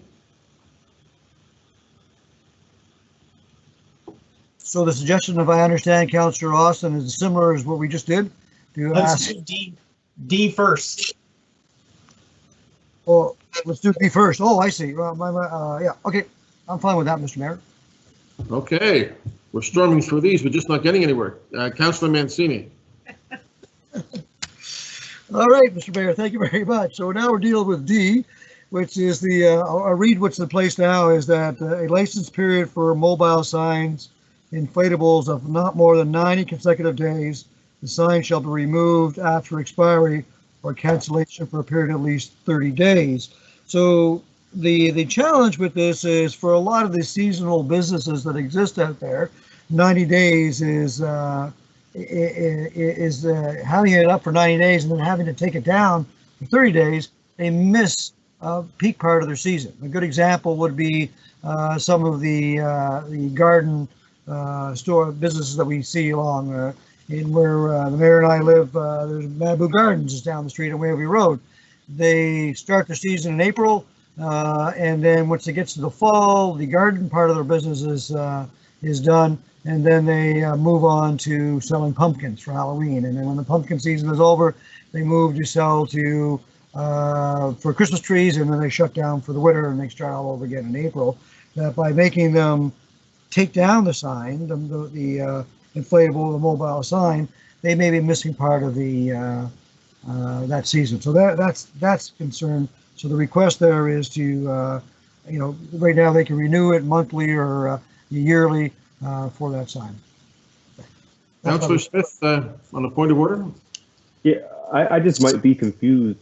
So I know that we're going to be working on, Tony and Ian are going to be working on a motion to come back for supplementary report, which I support 100%. So the items that we're speaking on now, should this come at the time where we discuss the motion? Or are we having this debate now to bring forward anything that we might want in the supplementary report? No, right now we're specifically speaking to the third amendment, which is D, which is on the downtime. Right, but I thought we were that this was going to come back at the supplementary report, so we're not doing it all on the fly, or it was just that item that we spoke about earlier. So far it's just that item. Okay, gotcha. It's just that we're doing the D's before we do the A's and the B's, sort of like my report cards back in school. I see, Ian, Councillor Smith, are you good? Yeah. I missed the part that the items that we can't do today, we're going to put in supplementary. So great, thank you. We're going to come back to that one on the distances. Ian, did you? I thought I saw your face. That's okay. We'll come back. I was just confirming the supplementary report was specific to item A, not to the other ones. Just wanted to confirm that. Right. Thank you, Councillor Mason. Well, that's germane to what I wanted to speak about, which is it's never too late to make it about all the things, right? I think that what we should do is ask for supplementary report for insert Tony's email there and get that back for all the reasons that are becoming increasingly evident the longer this part of the meeting goes on. So I think also, and I appreciate it, I've been messaging Tony going, sorry I'm being mean, good on you for trying though, thanks for doing a supplementary report. You know, as far as this particular issue goes, though, there is no point in having permanent temporary signs, right? Either we admit that we're going to allow very simple permanent encroachment or permanent signs and allow it, or we don't, and we make them take them down periodically. So, as far as the seasonal thing goes, what does that really mean? 4 months, 5 months? Let's make it 5 months with a minimum 30 or 60-day break. This is in its nature temporary. I would remind, it's funny because I think, Sean, you've had it up behind you, Councillor Cleary. You don't need a temporary sign to be able to put up variable messages. You can do it digitally, or like the Oxford tap room, you can have the old-fashioned letters that you put up on the glow board that you can change, or as a matter of fact, like the guy who is in all those A&W ads for the last 15 years. That's often what he's doing, putting a new message up there. You can have permanent signs that meet all of our requirements that have different messages on them as time goes by. So I'm having a lot of trouble with this. Are we saying we're going to allow temporary signs for special instances, or are we saying we're going to allow these signs permanently? I don't think that was ever our intention. Thank you, Mr. Mayor.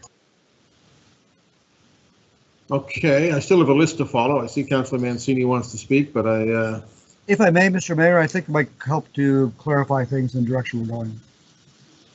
Is everybody okay if I let Councillor Mancini speak here? Councillor Mancini? Thank you, Mr. Mayor. Again, we all want to do the right thing. We want to do the right thing for the municipality and for our residents to keep them safe, and also for our small businesses. And I think the appropriate thing to do, if my colleagues agree, is to take all these items as suggested, make that part of the supplementary report. I think staff are, as much as we may have confused each other today in our conversation, but I think staff are clearer on what we're looking to address. And so if everyone's agreed on that, we can make all of these in our supplementary report, come back with it. I would hope staff can or has the ability to come back in a relatively quick turnaround as possible. I don't want to be here in 6 months' time or the second time that Becky gets elected and still talking about the signed bylaw. I think that may be the best thing for all parties. Okay, so let's just be clear as to what's happening here then, Ian. So Councillor Mancini is going to withdraw his amendments, and instead he's going to ask for a supplementary report which addresses the issues that are brought up in your proposed amendments. Councillor Mancini? Correct, Mr. Mayor. Thank you. Okay, there's still people that wish to speak. I can, is there a second for that motion of Councillor Mancini's? For a supplementary report, Councillor Cleary would. Councillor Cleary, okay. So that is, Ian, is that now the official motion on the floor? Yeah, so we'll take that as Councillor Mancini has withdrawn his motion on item C, and we will have a supplementary report incorporating all of the items that were listed on that list. Right, okay. That's the motion on the floor, colleagues. Councillor, let's see if people still wish to speak on it, keeping in mind that if this passes, you'll have the chance to speak to it again. Councillor Austin? Just very quickly, I'll just say that, I think this is the way to go. I had the same reservation about a temporary sign bylaw that basically just allows for permanent signs. One thing that we might want to look at in the supplemental, and I hate to suggest it because I know it would probably add time, would be to also have a good understanding of what our various land use bylaws around the municipality requires, so that we know okay, so who out there will be stuck unless we adjust our land use bylaw amendment and will not be allowed to have a second sign? Because I think that would be really helpful for all of us to understand. Thank you. Thank you. Councillor Cleary, anything?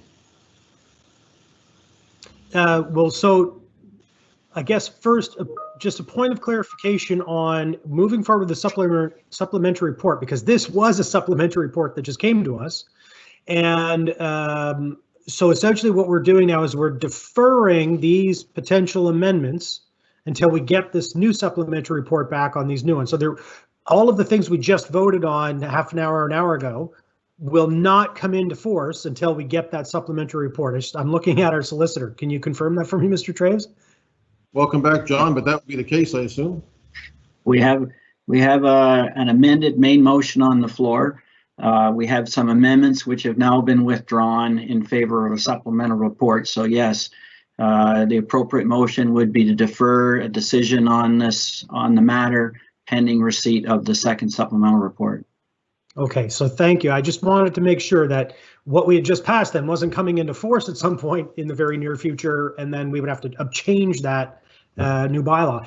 And to both points that have been made earlier, we're talking about amendments to a temporary sign bylaw.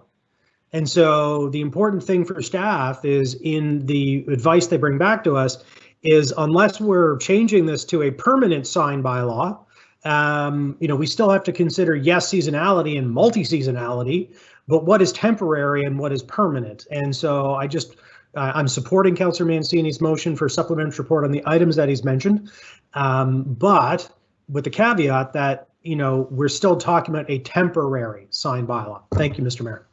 Thank you. Councillor Russell, anything else? Nothing at this point. Thank you. Councillor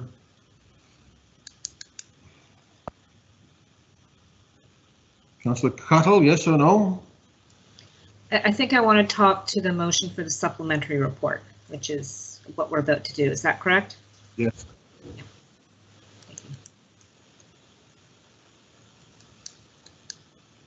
I'm sorry, you wanted to speak to it now or no? Oh, I was wondering if we had to bring a motion.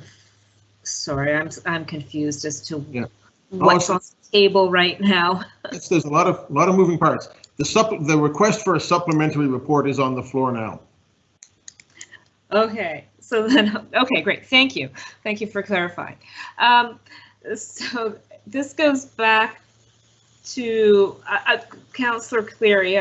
You asked an important question around the land use bylaw and what will be allowed and not allowed. And I think that I just want to reiterate how important it is to go into this with that understanding as we further restrict. I feel like we were restricting what we're considering to be temporary signs and trying to enable some other permanent signs. And back to this idea of the box sign, not that I want to get rid of box signs, but if that form is still considered an allowable form, that a box sign, I'd really like to see that expanded. And I'm guessing if it is a permanent sign, there will be some more options. That the box sign was a loophole to doing something semi-permanent that was temporary. So I'm just wondering, from an urban design perspective, if we are restricting any kind of physical format to these signs, if we could also in the supplementary report look at other options for signage design that would serve the same purpose as a box sign, but not be a box sign. So does staff want to just take a crack at that?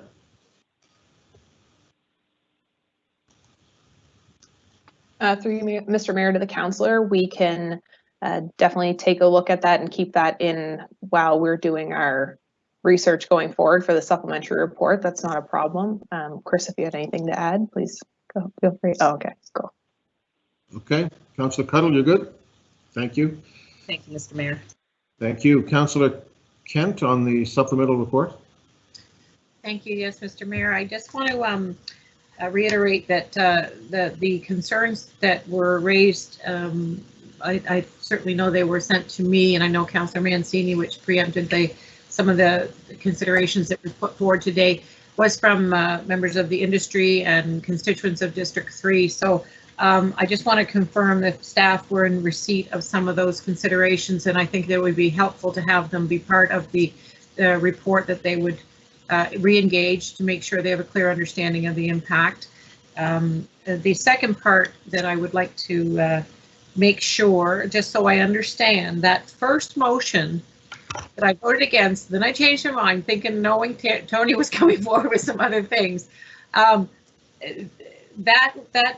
motion to amend the deferred motion, that is not putting anything in place right now. Am I correct? And that's what John, is that what you were saying? That motion will not take effect until this report is back. John? Correct. At the heart of this, council is being asked to give directions to staff to go away and draft a new bylaw.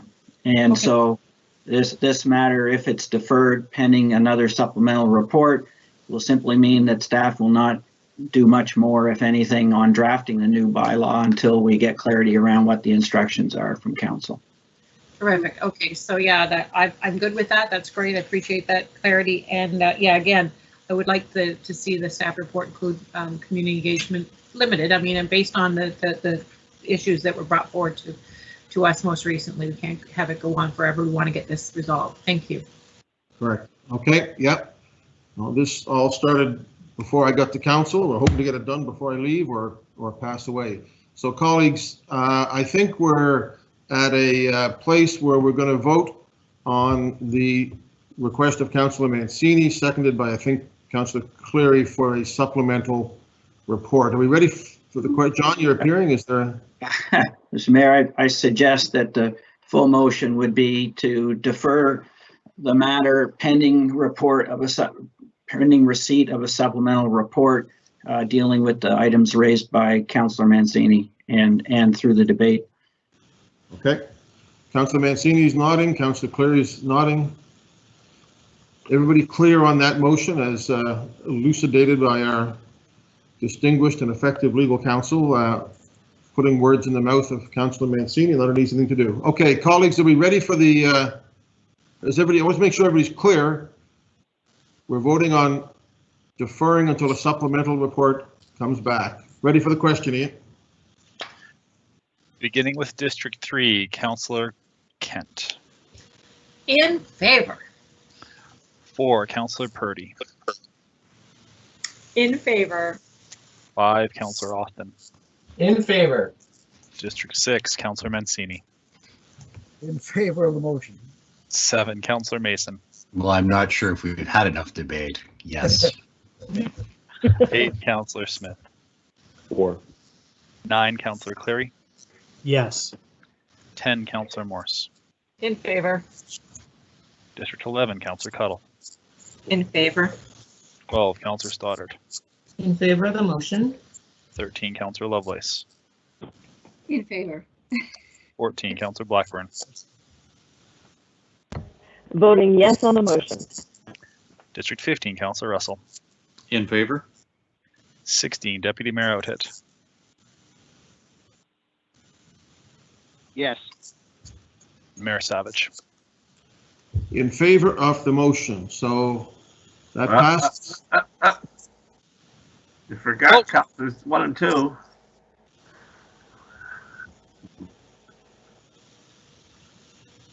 I vote in favor. Affirmative. Thank you, Councillor Hensby. My apologies. Okay, that's everybody. So that's passed. Colleagues, I encourage you to go back and watch the tape of this discussion, and because you're not going to want to repeat any of the points you made today when this comes back. I know how strongly we all feel about that. All right. It being 3:10 thereabouts, we will take a break and come back at 3:30. We're just steaming along. 3:30 back here in this meeting. To confirm, please return back to this meeting, not any other calendar invitations.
Mr. McLean, how are we doing, buddy? Hello, sir. We are still waiting for a few, but other than Councillor Austin, I believe we almost have everybody here still. Okay, so as soon as your watch hits 3:30, let's go live. Sounds good. Thank you. You know, you're interrupted the Premier in his press conference. Oh, how's he doing? Is he wearing a Cape Breton tie? Pardon? Is he wearing a Cape Breton tie? I can't tell. I got a phone call coming at the present time. Is it McNeil? It's McNeil still, is it? Oh yeah, McNeil's still there. Yeah, Ian's not sworn in yet. Okay. Sorry. We made this decision this afternoon. Any big changes, David? 14-day isolation for Newfoundland. Yeah. They're already an island. Okay, Mayor Savage, we are ready to send you live. 14 days plus a half hour. Go. It's a sign. Okay, colleagues, we're back February the 9th with our meeting. We are steaming along at a rapid pace. We're going to move next to 11.1.2, if it's okay with Councillor Mancini. Halifax's mobility response plan. I don't see any name attached to this. I don't think there's a presentation with this, Jacques. Councillor Mason? No, I'll put it on the floor. I move that Halifax Regional Council direct the CAO to develop an implementation plan for continuing the mobility response plan as outlined in staff report dated January 20th, 2021. Second, Councillor Cleary. Okay, the Halifax duo. Councillor Mason, I see Jacques has come in. Jacques Dubé? Nothing further than to say, I think a more modest implementation with more durable materials is what's required, and to better connect into the near suburbs. I think that a evidence-based approach needs to be, my one concern is it can't be based on dribbling it out all across every single area based on some kind of equity based on geography. It has to be based on where we know people are walking the most, or where we have congestion and there's a potential for conflict, especially given the news from Newfoundland just today where you may have another wave. So I don't think that's exclusively in the regional center by any stretch, but I also think that it's really got to be focused on where we get the most bang for our buck. So I support this approach, and I thank staff for this report. Thank you, Mr. Mayor. Jacques, did you wish to speak to it? Well, I just wanted to mention, Mr. Mayor, that if staff are available for questions, and if you'd like a presentation, we can certainly make one, but we're happy to take questions. Thank you. Councillor Cleary? So thank you, Mr. Mayor, and thank you, colleagues, and thank you, staff, for the report. This kind of emanated from the motion that I put forward back in April in 2020 when we were starting to go into lockdown, and some other cities were looking at tactical ways to get people to safely move around. And if we remember the videos of people, and we even had someone here in Halifax, do a pool noodle and hula hoop kind of 6-foot radius around yourself and walking around, and where you can go and what you bump into when you get around. And so staff did, I think, given the time frame, an incredible job of coming back and getting the barrels, getting the signs, mapping out the routes, and even creating on Shape Your City an app where people could send in a request for their own street with the reason why that they should have a mobility response in their neighborhood. And I think staff is correct in the report where they talk about how, obviously, because of staff restrictions when it comes to just the capacity that they have and how many people they have, it had to be located mostly in the regional center, because that's where we had already mapped out things like local street bikeways, active transportation routes, all of that was there. And I think staff learned a lot of lessons, and they talk about this in the report, how the light material like those barrels just kept getting, in Councillor Mason's neighborhood, stolen and moved to other streets, but oftentimes hit by cars, hit by trucks, moved out to the side by, regulars in a neighborhood.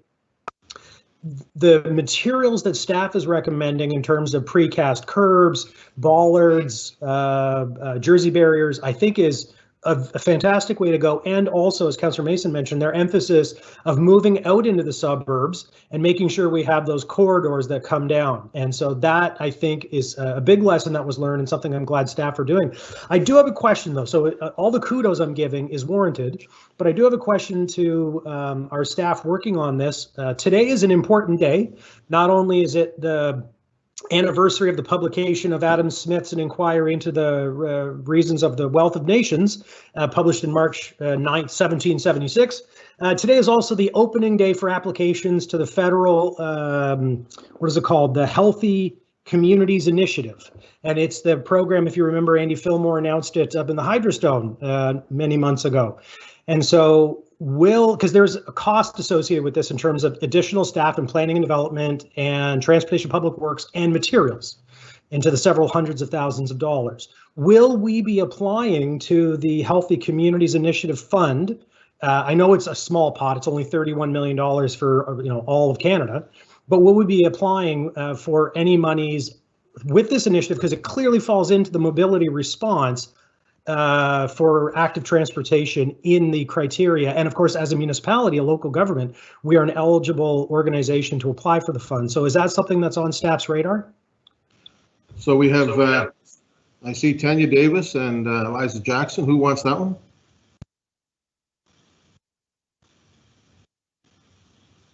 Good afternoon. Thanks for the question, Councillor. Tanya Davis, Strategic Transportation Planning Program Manager. The announcement for that fund just came out this afternoon, and we will be looking at it. It has been on our radar for the last little bit, so we will be looking at it to see where we fit in it and what we can leverage from it. Awesome, thank you. I would hate to turn away money that we might be eligible for and might help us. So I appreciate that, Mr. Mayor. I appreciate that, colleagues, and thank you, staff. I can't wait for this spring and summer to see the great mobility response that we can have out in our community. Thank you. And who wants to address the Adam Smith Wealth of Nations question? We'll get to that later when Jane Fraser comes back. Thank you, Councillor Cleary. Councillor Cuttle. Thank you, Mr. Mayor. Yeah, I just want to, reiterate that, during COVID, it was fantastic to see the city kind of step up and, look for ideas and options and ways in which they could respond to what we were experiencing with COVID. Of the 16 kilometers of slow streets, the focus of this initiative was very much on the peninsula, where it actually seems to me there was a real decrease in traffic from what would normally be experienced on the peninsula. And however, in the suburbs at the same time, there was actually, and in some rural areas, there was actually a big increase in traffic as people were seeking out parks and lakes and area to be able to go and recreate in ways that were allowed under COVID, especially as playgrounds were closed, recreation centers were closed, and all the rest of it. This resulted in increased traffic along many residential streets, as well as, increased parking needs and litter and all kinds of other issues.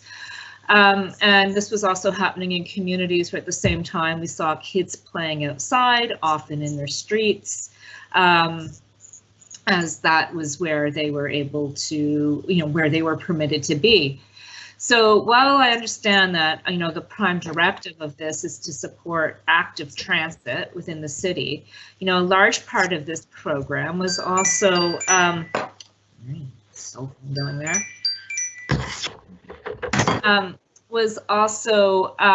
to support businesses, which really kind of fell outside of the whole, active transit program. And, and I just want to say that I think the business supports that were put in place through the mobility response program were great. They were really well intended. Some were more successful than others, and I appreciate staff's candor in your report around what worked and didn't work and where you could see improvements being made. I would highlight out of that the loading zones were very important. The closed streets, we'd love to see more closed streets, and the patio extensions. You know, I think we're all very successful. But what I do see is that I would like to see this program expanded beyond the regional center to those neighborhoods that, and not just the main arterial routes to the center, but actually areas within communities connecting communities for slow streets. Particularly if there's another wave. There were a lot of people out walking on streets, walking their dogs on streets, meeting their neighbors outside, you know, social distancing in areas. And I think that there's a real opportunity to do more work in the suburban communities. And I also wonder if, you know, some of those business pieces actually belong in mobility response, or is there some other way, some other department that can take that on? And with the business response piece, I see, you know, that it did take some staff effort and some staff time, but you have partners, particularly with the business associations, who really can help realize those projects. I can speak specifically to the North End one, where we didn't have any staff. Well, Eliza and Laura, you did come on a walking tour with me, a bicycle tour, which was great.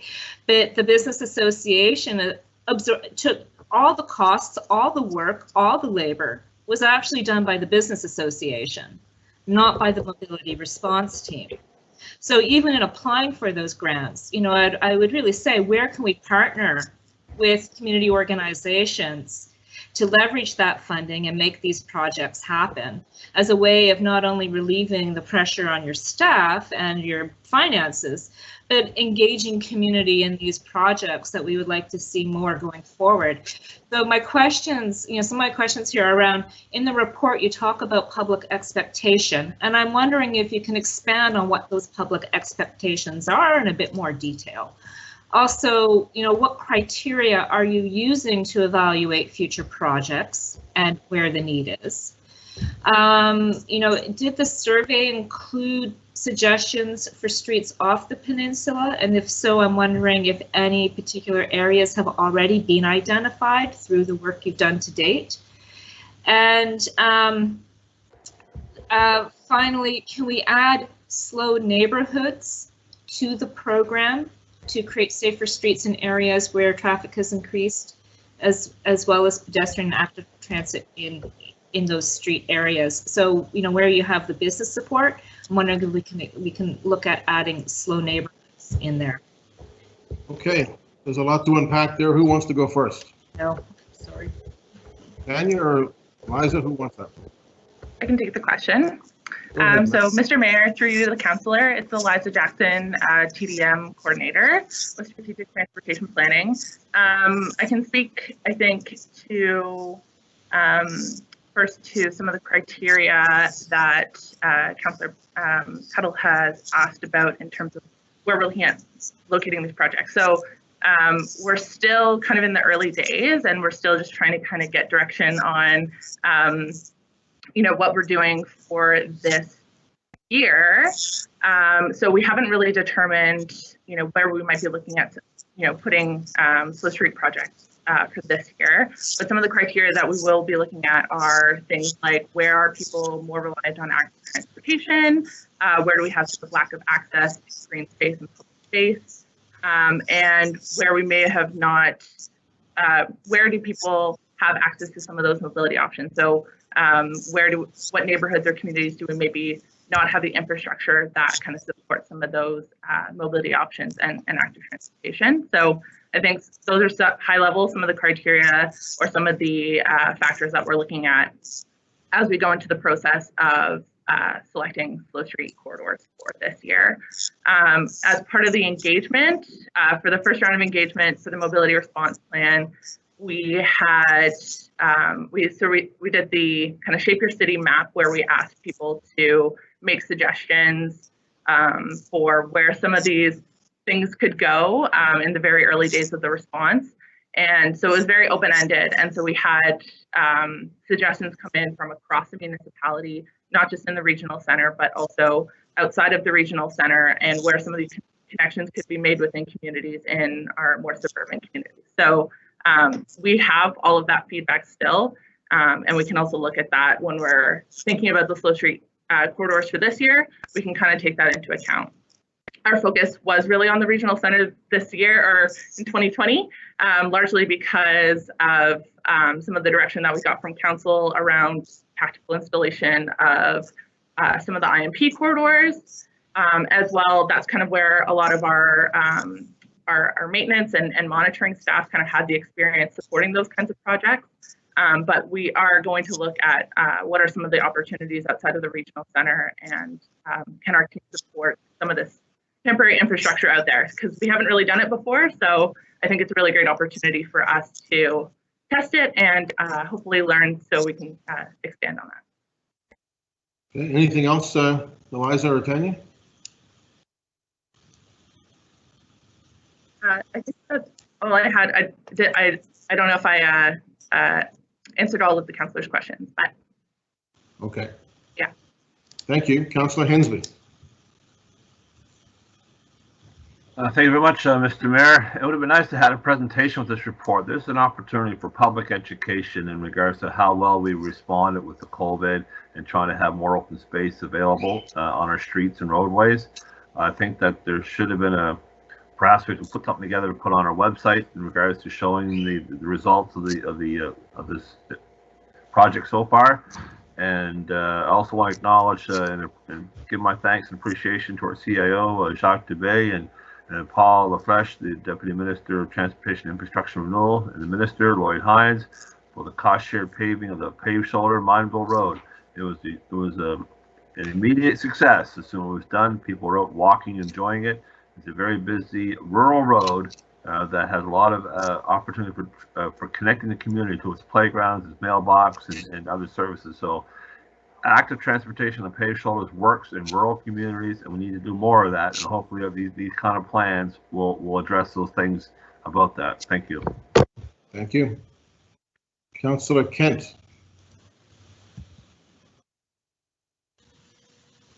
Thank you, Mr. Mayor. I want to follow up a little bit on just reinforcing the perspective that Councillor Cuddle put forward around connecting communities. You know, what I just heard, and I can be corrected if wrong, but I think what I heard was that the focus is going to be on, or has been on connecting or putting this kind of program where there are already active transportation corridors. And quite frankly, the reason we don't have them in many of our districts are because we are, again, waiting for our turn.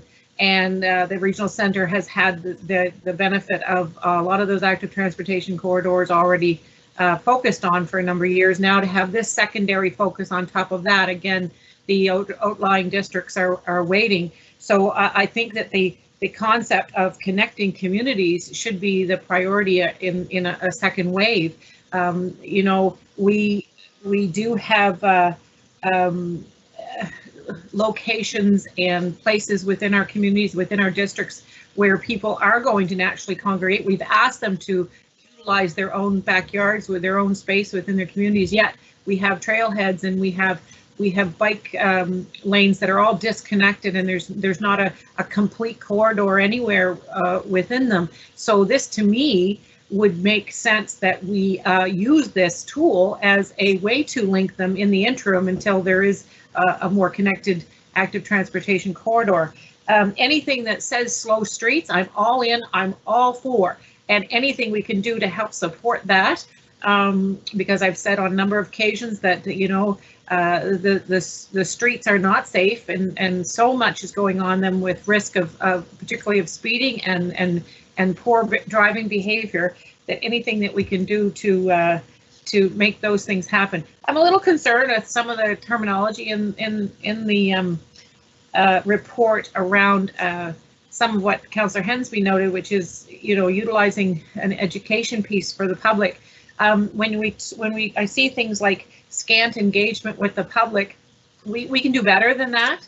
And I wonder, I have a question around public education. When I saw in the report that some of the lightweight materials were damaged or disrespected and probably just snubbed by some community whatever, whoever they might be doing that, I'd like to think it's a case of them not being aware of what the effort is all about. I know that here in Eastern Passage, where I live, there were a few of those pop-up centerline, I forget what they're called, on crosswalks, and I don't think that was necessarily part of that program, but because people weren't aware of what it was, they were just annoyed and perturbed that it was in their drive space. So I think that anything we can do around educating the education piece with the public, get them engaged and help them become attached to it, take ownership for it. So if I could just ask, what did you do? And do you have any thoughts to what we could do better on? That's what I want to hear. What can we do better in relation to that? Thank you. All right. Eliza, you taking that? Yeah, thank you, Mr. Mayor. So through to you, to the councillor. So some of the things that we did this year to support education, I think first and foremost, we really focused on having signage kind of in place with the installations that we were doing. So all of the slow streets and the temporary expanded sidewalks all had signage to kind of try and communicate what we were trying to do with these temporary installations on the street. As things evolved and as things changed, and we were noticing that a lot of it was, or some of the pieces were being moved, we did also do some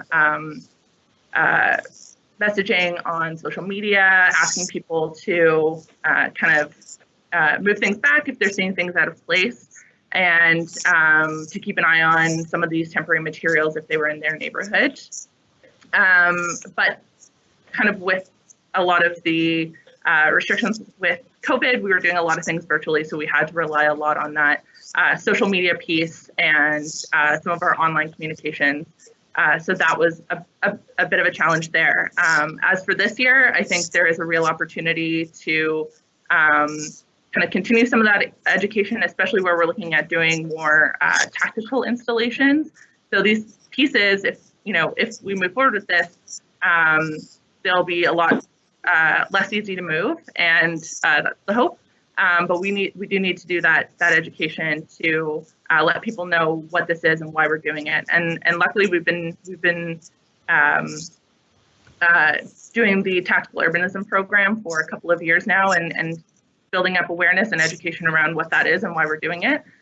So hopefully we can build off of those efforts to really communicate what some of these new pieces are. Yeah, I guess if I could offer one piece of record, do I have time? Very quickly. Okay, is that let's be creative with our communication and education pieces. People are not paying attention to a long-winded text information. They're looking at small, quick videos and such. So I really hope that we're going to switch to that kind of education piece. And the other, I forget what my other point is. I'll come back. Thank you. Thank you. Councillor Austin. Thank you, Mr. Mayor. And thank you, staff, for this. Certainly one of the things I noted with them, and I know, Eliza, I expressed this to you before, I feel like the movable lightweight barriers were kind of the worst of all worlds. Enough to irritate the drivers, but not enough to actually make the safe space for the people who were looking to walk and cycle. So it was it wasn't in the sweet spot, it was in the worst spot that achieved neither objective really. I'm happy to see this report, and that's not a criticism. I mean, the whole to be successful as a city, we need to give staff, we need to give ourselves space to try things and then adapt and iterate from that. And so I'm really happy to see this report coming forward, because I feel like this is exactly what the point of this is to now say, okay, well, here's what we learned and here's what we're going to change. I did want to quickly comment as well. I want to remind council how we got to this particular point in terms of active transportation infrastructure around the city. I remember going to the active transportation priorities plan consultation stuff that was underway back when we were doing our update to that. Would have been, I wasn't yet elected, so it would have been sometime between 2012 and 2016. And the thrust of that engagement at that time was, what are we going to do about active transportation in the urban core? Because all of our investment, because the approach that HRM had prior to that was to be opportunistic, to look at where we had opportunities. Well, the easier opportunities were all in this active transportation priority. I'm getting an echo of myself. All the opportunities were in the suburban and rural areas, and that's where we made all the progress. Prior to the integrated mobility plan, there was literally nothing built in the core. Even now, when I look around District 5, there's really nothing been added. I mean, it's the Banook Greenway and Harbor Trail, which is not all that different from having something like your Colta, your Shearwater Flyer trail. There's just one spine. Otherwise, there's no infrastructure whatsoever. What we've done in the last couple of years with integrated mobility is we've started to plan to actually build that network. So that's what's happened. So I would just caution council in terms of looking at this through a very narrow, well, the peninsula or the core is getting everything here, because that has not been the case. There's been two sorts of cycles to this active transportation approach in HRM. One that was the opportunistic, which did not result in anything happening in the core, and then the integrated mobility plan and an emphasis on building that minimum grid. So I think in the end, you know, we're all in this to city build together. And so the integrated mobility plan, the active transportation plan, it's about building a network. And that's really what we're doing. Thank you, Mr. Mayor. Thank you, Councillor. Councillor Cuttle. Thank you. Yeah, and Councillor Austin, you know, you raised an important point, and that the mobility response was meant to be addressing issues related to COVID. So while I am in 100% full support of the integrated mobility plan and looking for opportunities to advance that, you know, part of where mobility response came from was saying, you know, what's happening in our cities and how can we make places safer for people. And so, you know, on that note, you know, I think one of the criteria to, through you, Mr. Mayor, to staff, Eliza, you know, one of the criteria that we need to look at is around safe streets and traffic calming. And, you know, one of the things I saw in the fall was someone actually stole one of those bollards that you had and put it up on up here in Spryfield, and the community loved it. It was on a street that was experiencing a tremendous, like, you know, quadrupling of the amount of traffic and speeding, and you know, that was a really, really popular initiative up there, even though it wasn't actually one of your initiatives. So I think there is room, particularly in relation to what was happening in our city to COVID, you know, that's where we want to see this mobility response project going, just as the business support that we saw weren't related to the IMP either. So I think we have to separate those out a little bit. And make sure that if we're talking COVID, we're talking COVID. If we're talking IMP, we're talking IMP. If we're talking business support, we're talking business support. And in all of those things, what are funding opportunities and partnering opportunities to really make all of this come together? You know, back to the street closures, you know, we always talked in the beginning of COVID about big, bold ideas. The street closures were one of those big, bold ideas. And I'm really interested in how HRM can support more street closures in our city. And again, work with your partners and find a cost-effective way of doing that. Policing is the biggest cost for street closures right now. So, you know, can really tackle that issue. I think we could see a lot more of these street closure initiatives happen. And, you know, some other feedback I got, you know, was around scattered sidewalks. You know, while we're being bold, maybe there's an opportunity this summer to experiment with a scattered sidewalk, crosswalk somewhere, you know, to try out these new ideas and these educational opportunities. So thank you. Thank you. Okay, colleagues, we're ready for the question, I think.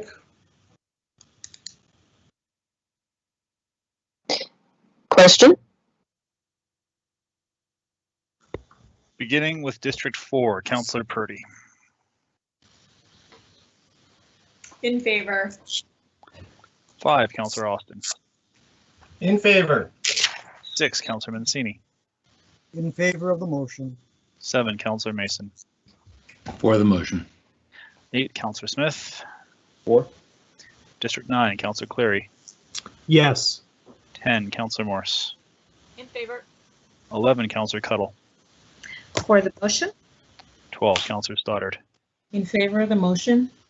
13, Councillor Lovelace. Voting yes. District 14, Councillor Blackburn. Voting in favor of the motion. 15, Councillor Russell. In favor? 16, Deputy Mayor Outhitt. Yes. District 2, Councillor Hensby. Affirmative. District 3, Councillor Kent. In favor. Mayor Savage. In favor, that carries. I do want to thank staff being on the regular calls with the Chamber of Commerce and Labor and everybody else on a weekly basis, as well as working with businesses through the partnership. CFIB, I know the impact that this has had in the community, and I think it's been really strong work, so we appreciate that.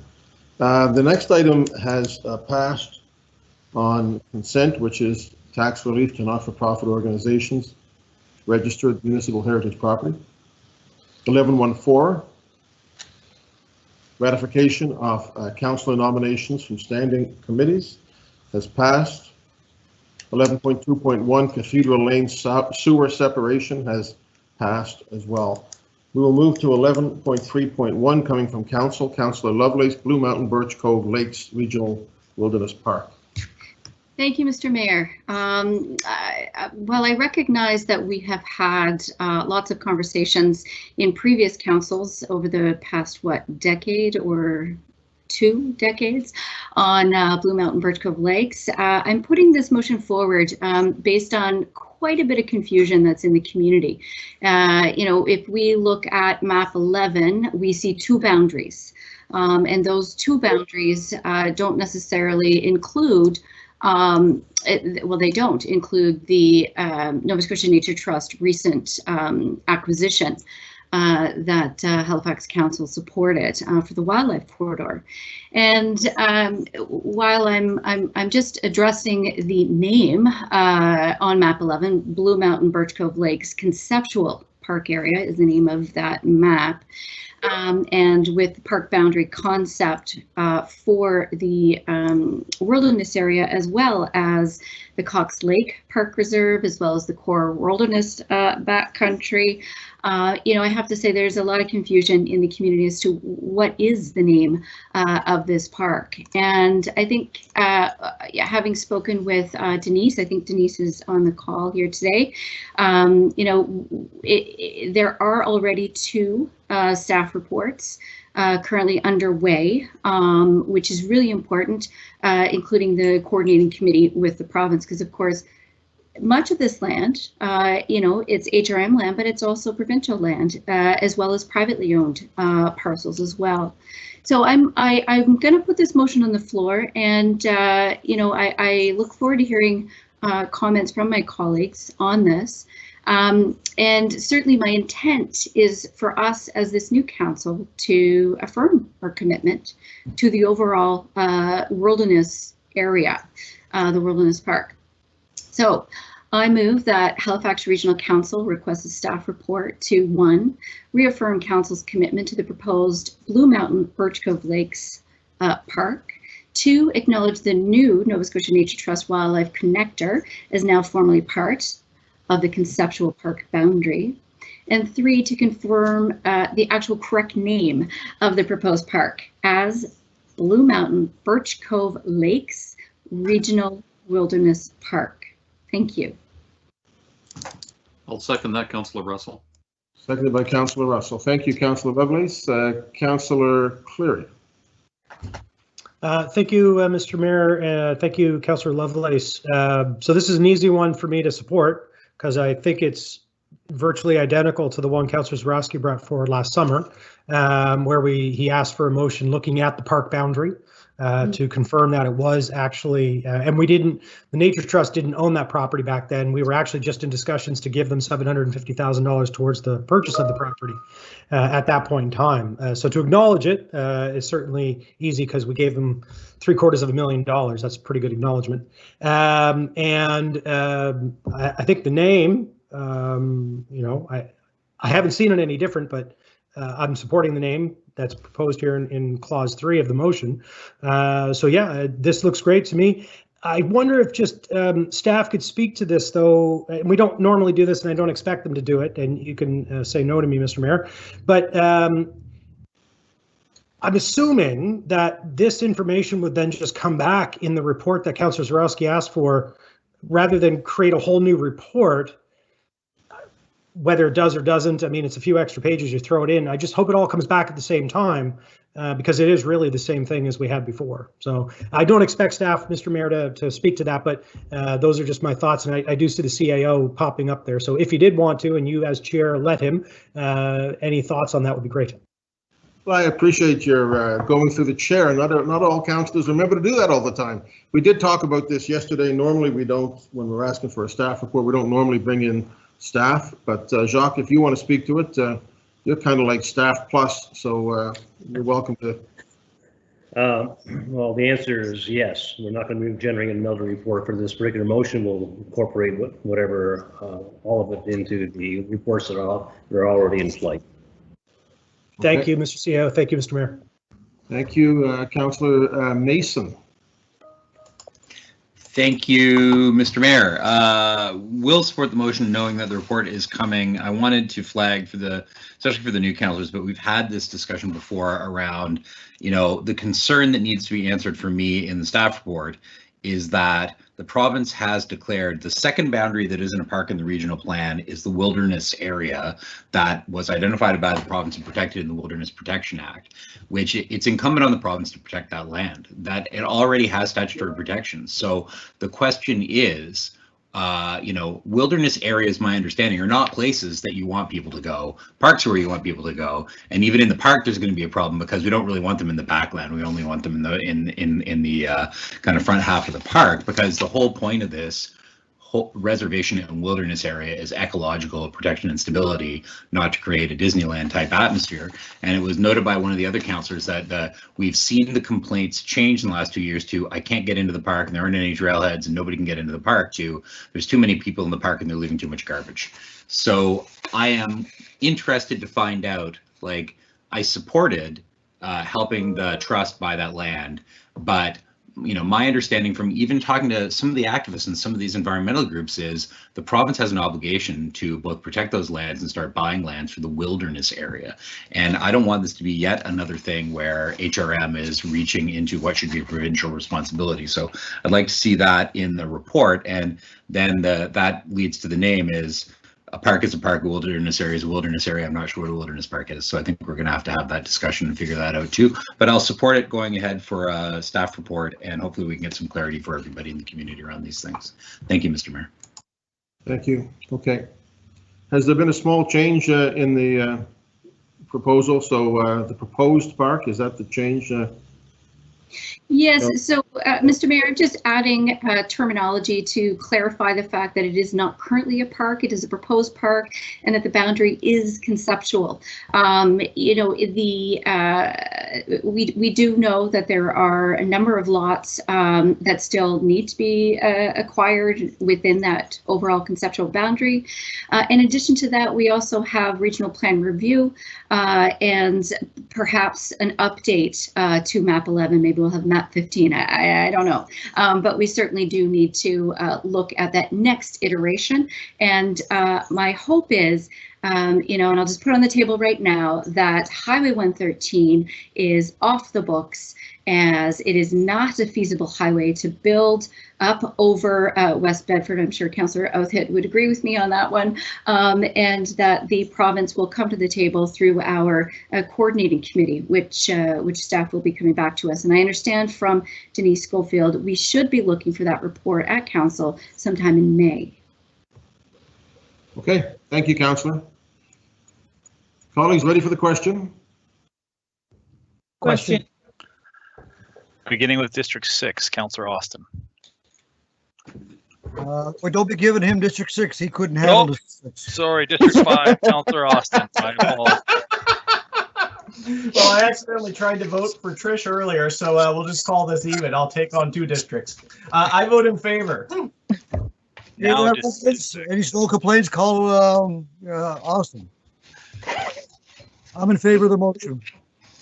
7, Councillor Mason. In favor. 8, Councillor Smith. In favor. 9, Councillor Cleary. Yes. District 10, Councillor Morse. In favor of the motion. 11, Councillor Cuttle. In favor. 12, Councillor Stoddard. In favor of the motion. 13, Councillor Lovelace. Voting yes. 14, Councillor Blackburn. Voting in favor of the motion. District 15, Councillor Russell. In favor. 16, Deputy Mayor Outhit. Yes. District 2, Councillor Hensby. Affirmative and in support of Highway 113. 3, Councillor Kent. In favor, and I'll send you my list of what else I want later. 4, Councillor Purdy. I'm in favor. And Mayor Savage. In favor, that motion carries. Thank you, Councillor Lovelace. We'll go to 12.1 under motions, colleagues, and first one is Councillor Russell. Thank you very much. I move that Halifax Regional Council request a staff report on, there seems to be a typo, for a presentation to council by September 2021 that defines what a small business is for the purpose of taxation and includes such factors as a cross-jurisdictional scan of similar municipalities across Canada, home-operated businesses, businesses that own their own property, tenant businesses that are in a leased space, the number of employees, and gross revenue or income. This definition should focus on those businesses that pay property tax and should recognize that some small businesses, such as tenant businesses operating in a leased space, may not fit under this definition. I so move. Second, Tim. Great, thank you very much. So basically, where this came about was what we saw earlier this year. This is earlier this year, where what we saw about a year ago, where a number of businesses had to close. And they were predominantly small businesses, places where people would not be able to get into because there was not enough space. And then we saw, on the flip side, places like Costco and the grocery stores and Walmart and all of the big box stores who were attracting everybody to them. And so a number of our small businesses were in jeopardy of closing for good. This dramatically affected their bottom line. And again, the genesis of this is trying to help out those businesses that have been dramatically affected by COVID. When we look at some of the statistics, the Innovation, Science and Economic Development of Canada, in 2016, they had a report that said for small businesses between 1 and 99 employees generated 42% of the national GDP. They employed 8.4 million people, 68% of the workforce. In 2019, they showed that there were 30,000 small businesses in Nova Scotia, and they employed 219,000 employees, with only 76,000 in a medium or large business. There are different mechanisms that we could use to try and help out these businesses, but we can't do any of them until we define what a small business is. So the first part of this is to define what a small business is. The second part of this is to go back to the province and ask for yet another thing to say, can we tax these businesses separately? And the reason that I'm looking for it for the purpose of taxation from a municipal perspective is because, as the discussion I'm sure will point out, we tax businesses based on the property. We don't tax the business, we tax the property owner. So this would be specific to those businesses where we would be taxing the business directly.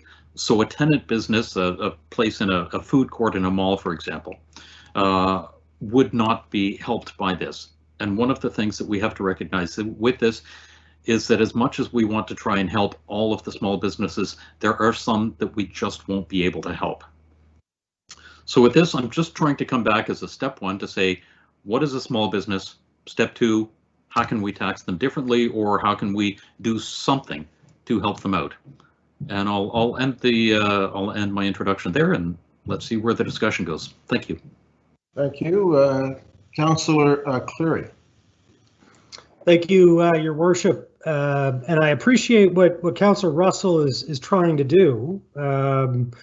You know, lots of levels of government have various treatments and incentives for small businesses. Of course, you know, if you're a small business and you make less than $500,000 in profit, you're taxed at a lower rate than businesses who make a larger amount of profit.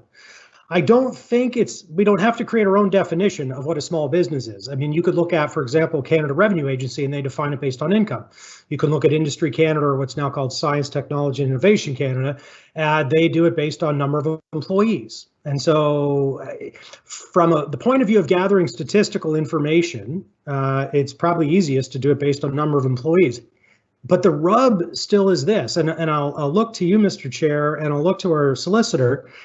Is this motion even in order, since we don't have the power to do it? If it was worded in such a way to say, what I would like to do is define a small business and ask the province for permission, but it doesn't say that. Section 94 of the HRM Charter is explicit. So just a little history for especially the new councillors. The previous council that you were part of, Mr. Mayor, did passed a motion to say, can we give preferential treatment to small businesses? Went to the province. Province in November 2016 said, sure, you can tax people based on lot frontage, square meterage of your land, square meterage of your building, or a zone, or a combination of those things. And so this has already gone to the province, and the province gave it back to us and said, yeah, you can, do whatever you want, but here's the tools you have. And so they didn't give us the ability, nor would we have the capacity to say, you know what, we need every business in HRM to give us their audited financial statements so that we can determine what your income level is and then tax you based on that. That's why provincial governments and federal governments charge income tax and we do property tax. We don't have the capacity. So I guess just my first question to the solicitor, Section 94 of the Charter is clear. We don't have the ability to base on size or type of business. Would we not need some amendments to this? Well, I'm not even going to ask because, again, it's a councillor motion. But I don't even see the way this is written as being in order. I appreciate where Councillor Russell is going, and I would like to get there as well. It's already gone to the province, and they gave it back to us and said, no, you can't do it. So I'm not sure what the purpose of this would be, given that Mr. Fisher in the Finance Department is already working on commercial tax reform along with several other staff. And we have been looking at this for about, well, since I got on council, and for some of you have been around a little bit longer, even before, looking at how we can do this. And I think, based on the last update we had from Mr. Fisher, we're actually very close to looking at some zones and looking at some other treatments on property that could at least help us reform commercial taxes to make them slightly more fair than they are now. But I'm not sure, even if we were to do it based on income or number of employees, if that would be fair. Anyway, thank you, Mr. Mayor. I'll listen to what my other colleagues have to say. Thank you, Councillor Mason. Thank you, Mr. Mayor. For whatever reason, email delivery fails again. I can't find the motion to read that was sent out, I believe, in the last little while by April. If someone could drop it in the chat, that would be great. But my understanding is it's time bound, that it has to come back in a certain amount of time. And I guess for me, we have already asked by September 2021. So, we have already asked the province for a number of things, and they have said what they're willing to do and what they're not willing to do. Now, Premier-elect Rankin might change that for sure. Like every day is a new day and an opportunity. But what I don't want is we have tools. We have tools that are approved that we're about to implement a plan. And if working on this takes any time, any commitment, any energy away from implementing the ones that we actually have the ability to control, and I have heard Liberal MLAs and cabinet ministers say to me, stop asking for things when you haven't even done anything with what we've already given you.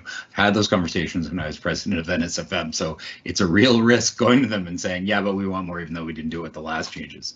So for me, when I think about, the other piece is when I think about Barrington Street, now that Sieverts, I think they've sold the building, they might have rented it to somebody else, but now that that's closed, I'm fairly confident the only owner-occupied building on historic Barrington Street is Freak Lunchbox, and all the rest of the businesses and the ground floor retail are leasing from somebody else. So I think the when you look at, and I'm sorry, Council, that I sent the links out to you so late about what we've done going back to 2015, what we have proposed that is coming next year will already give tax relief to Freak Lunchbox. And any business like that, the one that Councillor Outfit always uses is the veterinarian whose assessment's gone up by 4 times on Bedford Highway.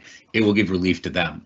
So I guess, you know, I'm not sure what we're doing here, how this advances it. What, you know, we have talked in the past about possibly trying to ask the province for the ability to provide a rebate to small business if we define small business, whether they rent or not. That's a huge departure from where we are now, and I'm not sure that's something that we could ever, you know, easily administer. That would be a lot of staff time, but that is an option to actually provide fair and equitable small business relief across the board to everybody. Because, you know, because we got rid of business occupancy tax for a lot of good reasons, it's hard to do. I'll just close and I'll ask staff, you know, if this motion passes, what does this do in terms of resources, you know, to get this back by September? The time bind part is what concerns me the most and why I don't think I can vote for it. So I'm wondering if Jacques or somebody could comment on, you know, how much work would have to go into getting this report done. Thank you. Okay, so we don't normally ask staff, but in terms of the detail, but I think that's a reasonable question. Jacques, if you could, you shed any light on that, the resources required and time to get this done?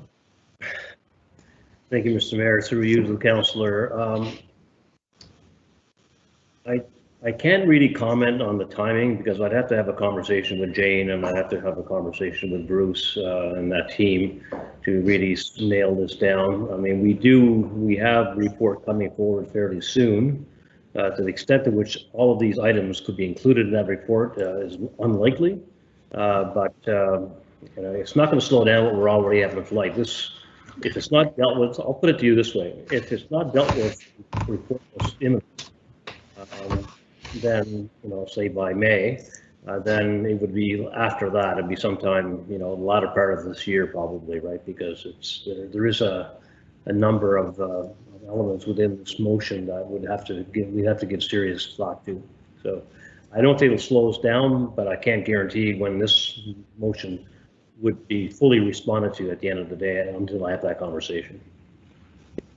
Thank you, CAO. Thank you, Mr. Mayor. Thank you. Councillor Kent.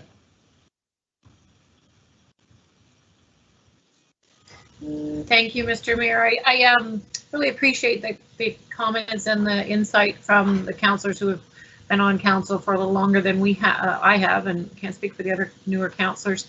I do have concerns. Well, I know that what Councillor Russell is attempting to do, and which I appreciate on behalf of small businesses. I am aware as well that of the upcoming information that will be coming from staff around, you know, structure change around their taxes and such. So I'm not sure I can support this at this time, just because I know the volume of as well of the reports that our staff are under the pressure of. So for now, until I hear something a little different, maybe some other councillors have something that'll change my mind. I'll leave it at that. Thank you. Thank you. Councillor Austin. Thank you, Mr. Mayor, and I'm not going to belabor the point. I don't see supporting this at this time, not because it's a bad idea, and certainly where Councillor Russell's coming from is a good spot, but we've put a lot of work into already trying to figure out, well, how are we going to change our commercial tax system? And so to be introducing something else here at this late juncture, where we're finally about a year maybe away from having that new system in place, to be introducing something else that's entirely different, I think at this stage it just doesn't make sense to me. So I'm going to vote against the motion, not because I think it's a bad idea, but because I think the province has already spoken on this, and I think we have a system that's coming forward that isn't perfect, because we will never have a perfect system, but will be significantly better than what we have. Thank you. Thank you. Councillor Outfit by audio. Thank you, Mayor, and I commend Paul for bringing this forward. I cannot see the harm in us wanting a definition of what a small business is any more than we would want a definition of what affordable housing is that we can pull out of our back pockets when we need it. And I don't think this would slow down any other things that are in process. And the fact that we don't have a definition of small business yet, when we've been talking about this just about as long as I've been on council, is quite unacceptable. I think the other thing is that if we back down every time the province said no to something or gave us something else instead, I think that would be very unfortunate as well, though I commend what staff are working on in this regard. I'll also look at the example of the 40 kilometer speed limits. We've asked for a default of 40. They've come back with no, we have to ask neighborhood by neighborhood. But we are still continuing to ask for what we believe is a better solution, which is the 40 kilometer an hour default in residential side streets. So I don't know why we wouldn't want a definition of a small business and then perhaps continue to advocate for additional ways to help small business and the kind of things that we've seen in other jurisdictions. So I will be supporting this. I just can't see any reason why we wouldn't. Thank you, Mayor. Thank you, Councillor Huddle. Thank you, Mr. Mayor. I agree with Councillor Ohit that I think it's time we get small business defined. You know, for the past 5 years, it's something that keeps coming back. Well, how do you define a small business? And I see our ability to not define small business is impeding our progress around commercial tax reform. You know, the CRA defines a small business as a business that earns less than $350,000. And I just want to, you know, shed a bit of light on this. When we were originally asking to define small business for commercial tax reform, it was in response to increasing assessments and the ability of small businesses to pay, while at the same time recognizing the significant importance of small businesses to our communities, to our neighborhoods, to, you know, employment, to, you know, the creating complete neighborhoods. And, you know, that was really the impetus for that work back in 2016. You know, one of the things we, you know, when we look at what the province did allow, things like, you know, frontage, you know, does that reflect who needs tax breaks? So, you know, one of the great examples there was like like the mall on Spring Garden Road there, Park Lane, very small frontage, huge commercial asset in behind. So, you know, I think that we do need to define small business. We need to get over this hurdle. If it's not part of the report that's coming forward currently, then it definitely should be added to it. And I'd see it being an important part of that report is having that answer. So I will be supporting this. And, you know, I know in other provinces and other municipalities, you know, rebates are given to not-for-profits who are leasing in commercial buildings. You know, something similar could happen here if there is an undue, you know, increase in somebody's, you know, taxes that they're paying on a leased property, to provide some relief, because these small businesses are so, and these not-for-profits, they are so important to our city, to our communities, to our economy, and we need to get this nailed. So I appreciate that the timeline is tight, but I think we need to get this done. Thank you, Councillor Hensby. Thank you very much, Mr. Mayor. And this sounds a bit like we're trying to do another tax reform on commercial basis, but I've always felt that the simplest way to do a commercial tax rate is by square footage. They pay the rent that way, so why not have a square footage tax rate? Small business by their sheer footprint would be considered that.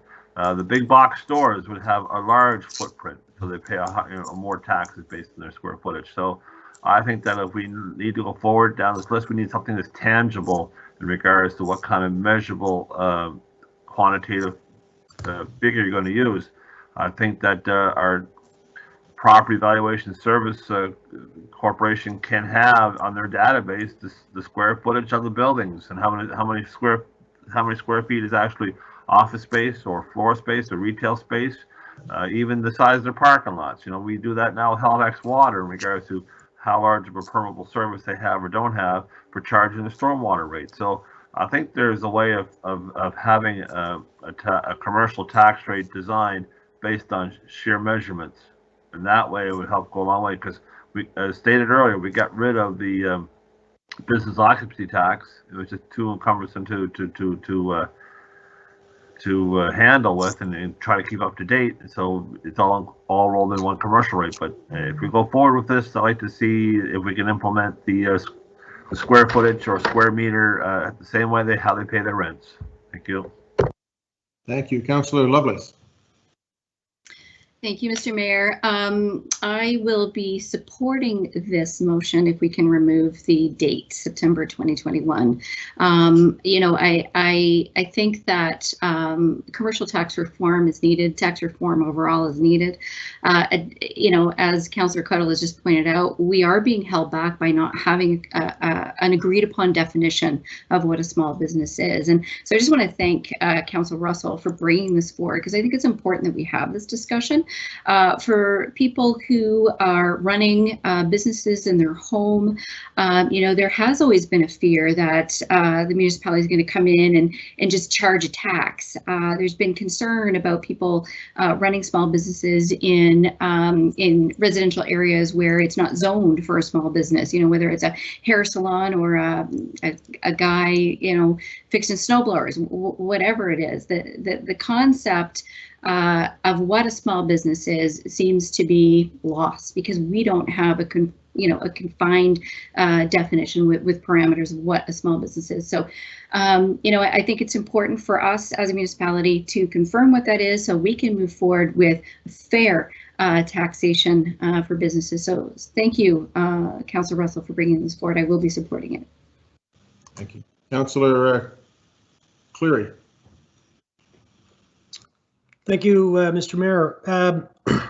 I don't think it's an issue of us not having a definition. There are lots of definitions, and actually, Councillor Cuddle was incorrect about CRA's definition. CRA's definition is $500,000 in profit and less than 100 employees. But it begs the question of the practicality. So you have a definition, and let's say we use income. Well, how do we then tax? That means the tens of thousands of businesses that are in our municipality have to then file with us their income statements, especially if they're sole proprietors. They may not be audited in any meaningful way. So now we have to get their T1s from Revenue Canada or their notice of assessments so that we know how much income they claimed last year. And income can be manipulated based on, you know, how much you pay yourself. That reduces your profitability, but it increases your salary. You just pay a different tax rate on it. And so if we were to do this, it's not about the definition. The definition's easy. It's about how do you then implement a process. And without the provincial government, which has already punted it back to us, because council said, let us tax small businesses differently. And the province in November 2016 said, well, you could do it by lot frontage, square meterage of land, square meterage of building, zone, or a combination of those. And so those have to be the proxies with which we're working. And so it's not about the definition, it's about how do we implement it. And unless you know something that I don't about our powers in terms of taxation, this is impractical. We cannot implement it. So I would hate to see staff waste time, and it wouldn't really be a waste of time. We'd say, let's use CRA's definition. But then it's how do we collect all their income data? And to Councillor Lovelace's point, although it's not so much the zoning, because you can have home-based business in a lot of places, especially hair salons, do we then double tax a home? So if you live in it, it's a residential property, but if you run your hair salon and you're a sole proprietor or a corporation, do we then tax you based on your income? So like we would be going down a road that I don't think would be easily traversed, even if this is what we wanted to do for small business. They already pay income tax based on their income, and property tax, we can help small business by looking at the different areas. For example, maybe areas in more sustainable locations get a better tax rate. You know, you could go down Quinpool Road, Gottingen, Agricola, and you'll have big businesses and little businesses. So if you tax a zone like a business improvement district, you're going to benefit probably a lot of small businesses, but also some big businesses. And so I just don't see the practicality of going down this road. So I won't be able to support this particular motion. If there was something else that said, let's negotiate with the province and see how we can make something work, and maybe we can use their database, and maybe they could administer it for us if it's based on income, because they would have that data. We just don't have the staff capacity, the data, the processes in order to make this work. It's not about a definition, it's about a process. Thank you, Mr. Mayor. Thank you, Councillor. Councillor Arthur, did you wish to speak again? Yes, just quickly, Mayor, and thank you. We know no process, no program is without merit.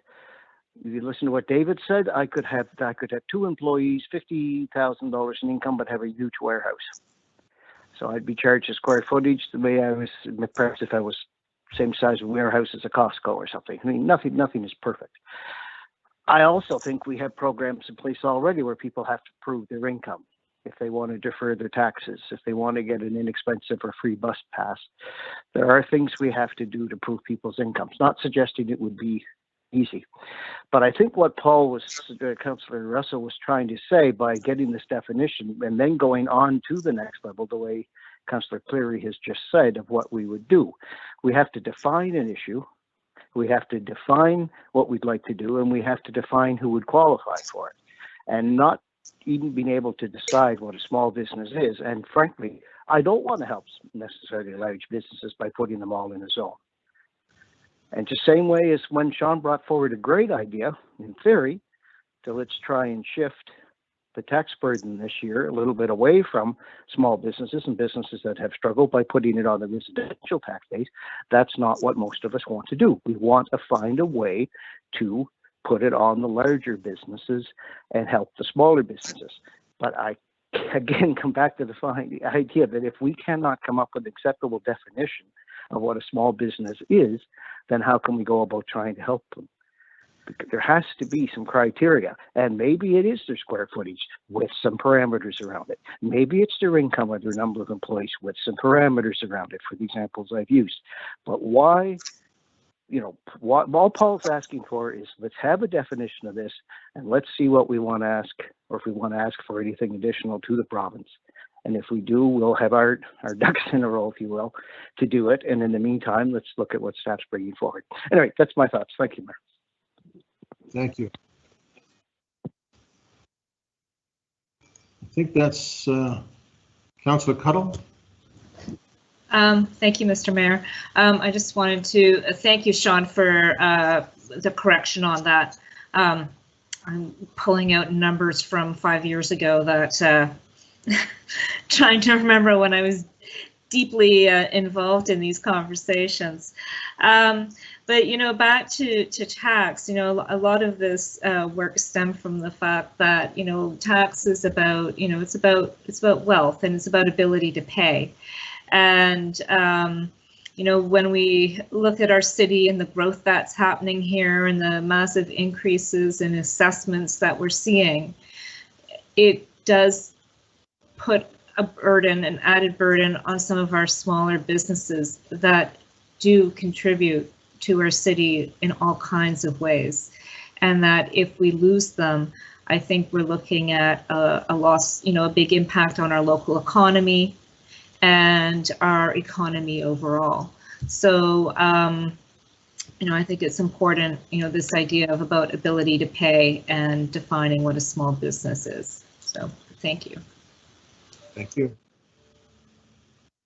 Councillor Russell to close. Thank you very much, and I appreciate all of the comments that have come forth. Councillor Cleary, Councillor Mason, I appreciate what you have said. I'm not looking to just find a definition. I'm looking to find a definition and then do something with it. And that's why the definition of small business is qualified by for the purpose of taxation. Councillor Cleary, you're correct that CRA does look at our income and bases our taxes on that. We don't base our taxes on the income of a business at this point. So I'm not sure that saying they earn a certain amount of money would be the criteria that we would use, but I'm also not limiting it. I'm not saying that we can exclude that. I'm not saying that it should be just a measure of square footage. We need to be able to define this as the other councillors have said. And the next step is to do something with it, is to ask the province to be able to tax differently based on this. Does that mean that some places would be double taxed? Absolutely not. And does it automatically exclude it? I would hope so. But the implementation of what we're going to look for comes afterwards.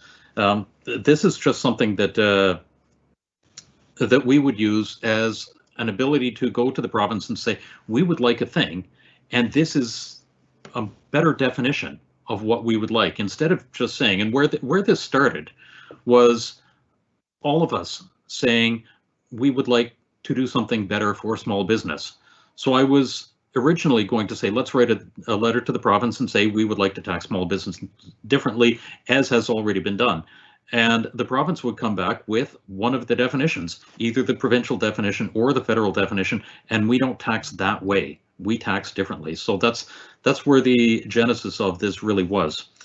With respect to us being able to do something that we haven't been done before, and therefore it not being in order, we have regularly asked the province for things, and for example, the per trip fee on Uber, and just because we aren't able to do it doesn't mean that the motion isn't in order. It means that it is something that we would like to do. It's under consideration for the future.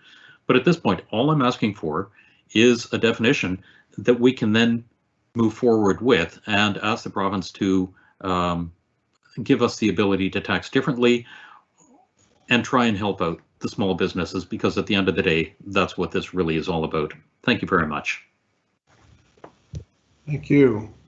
Okay, colleagues, good discussion. Ready for the question, Ian?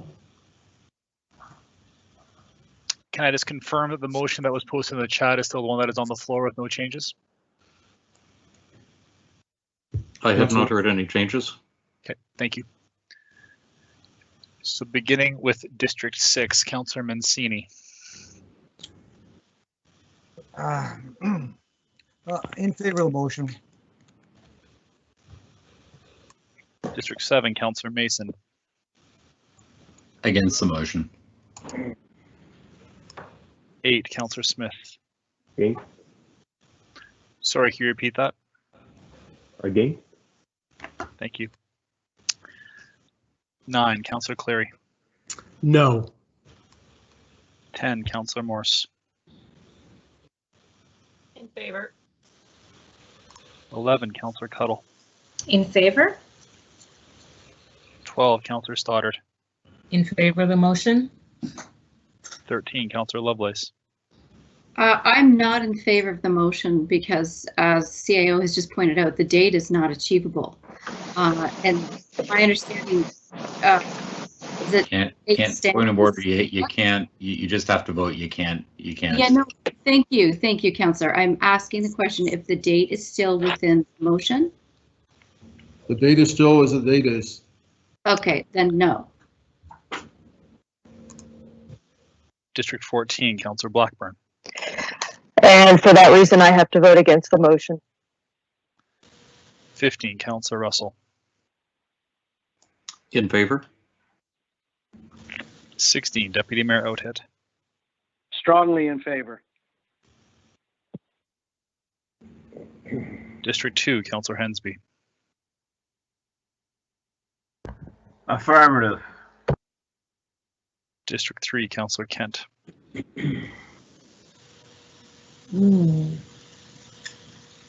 I'll say in favor.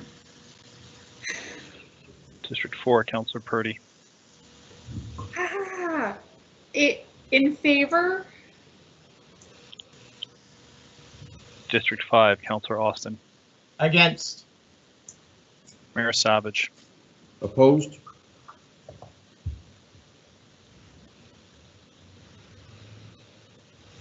That passes. Motion is carried. Thank you. Thank you very much. Councillor Cleary, 12.2.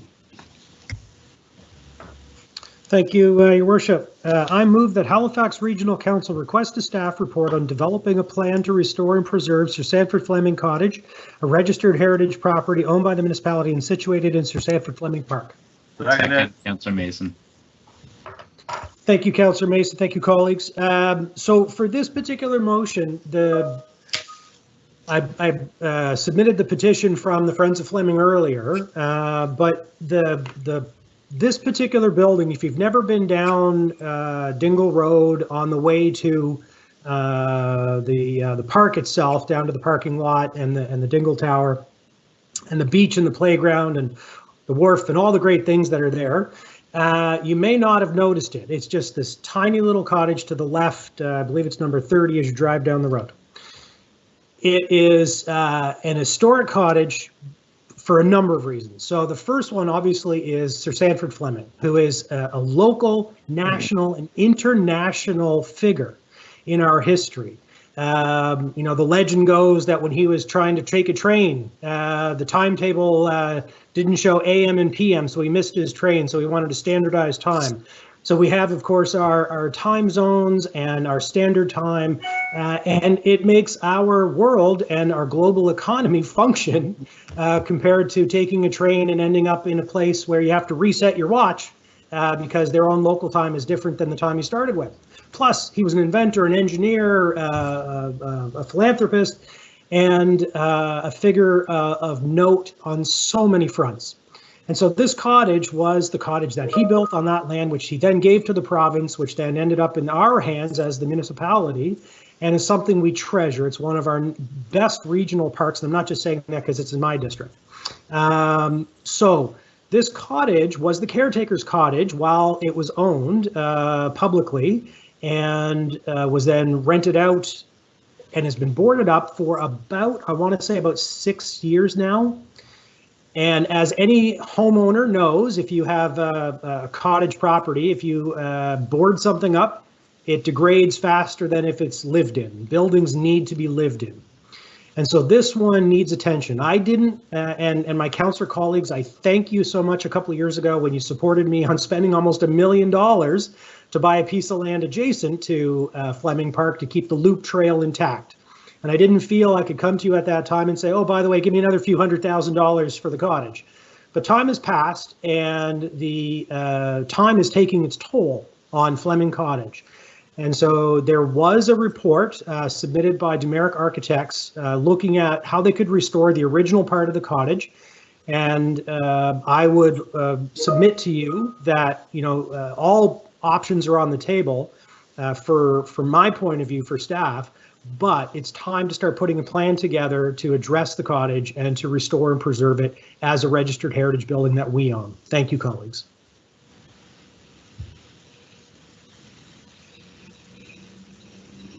Thank you, Councillor. Councillor Cuddle. Thank you, Mr. Mayor. I just want to say that I enthusiastically support this motion. This is, as Sean has said, a historic site of local, national, and international importance. The fact that the Fleming estate donated the park to the municipality, I do feel it is incumbent on us to take care and be good stewards of that property and the assets on it. And when you drive by that cottage and see it in an increasingly worse state of disrepair every year, it does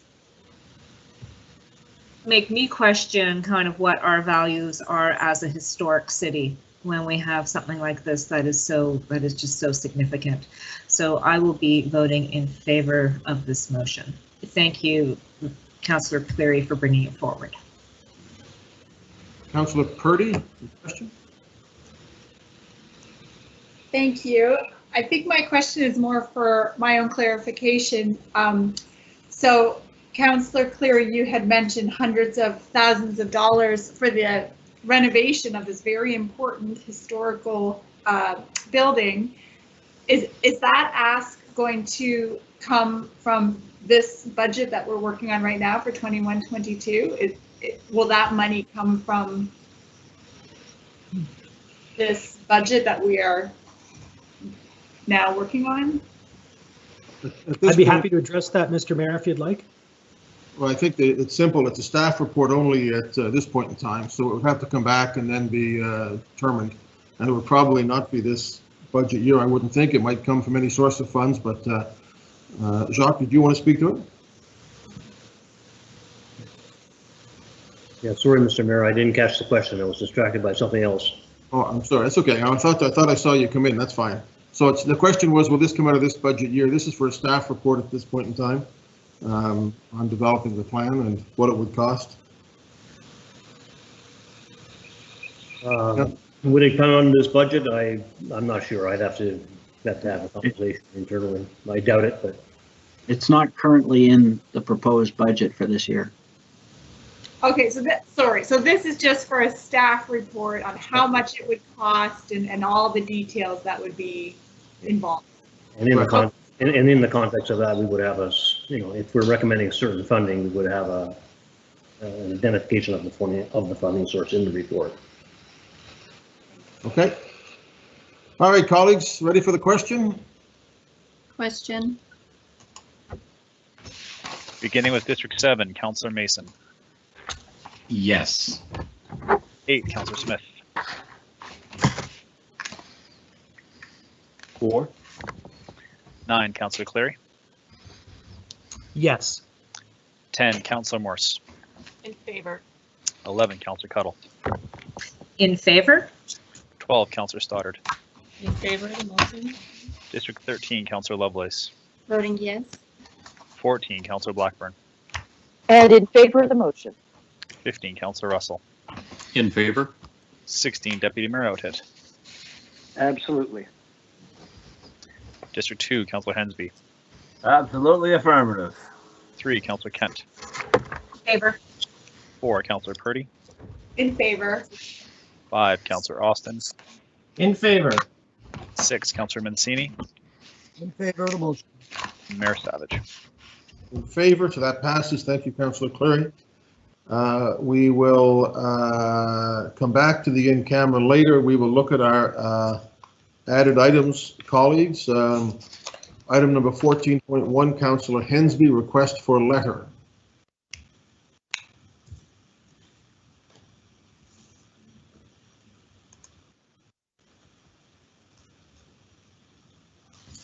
You're on mute.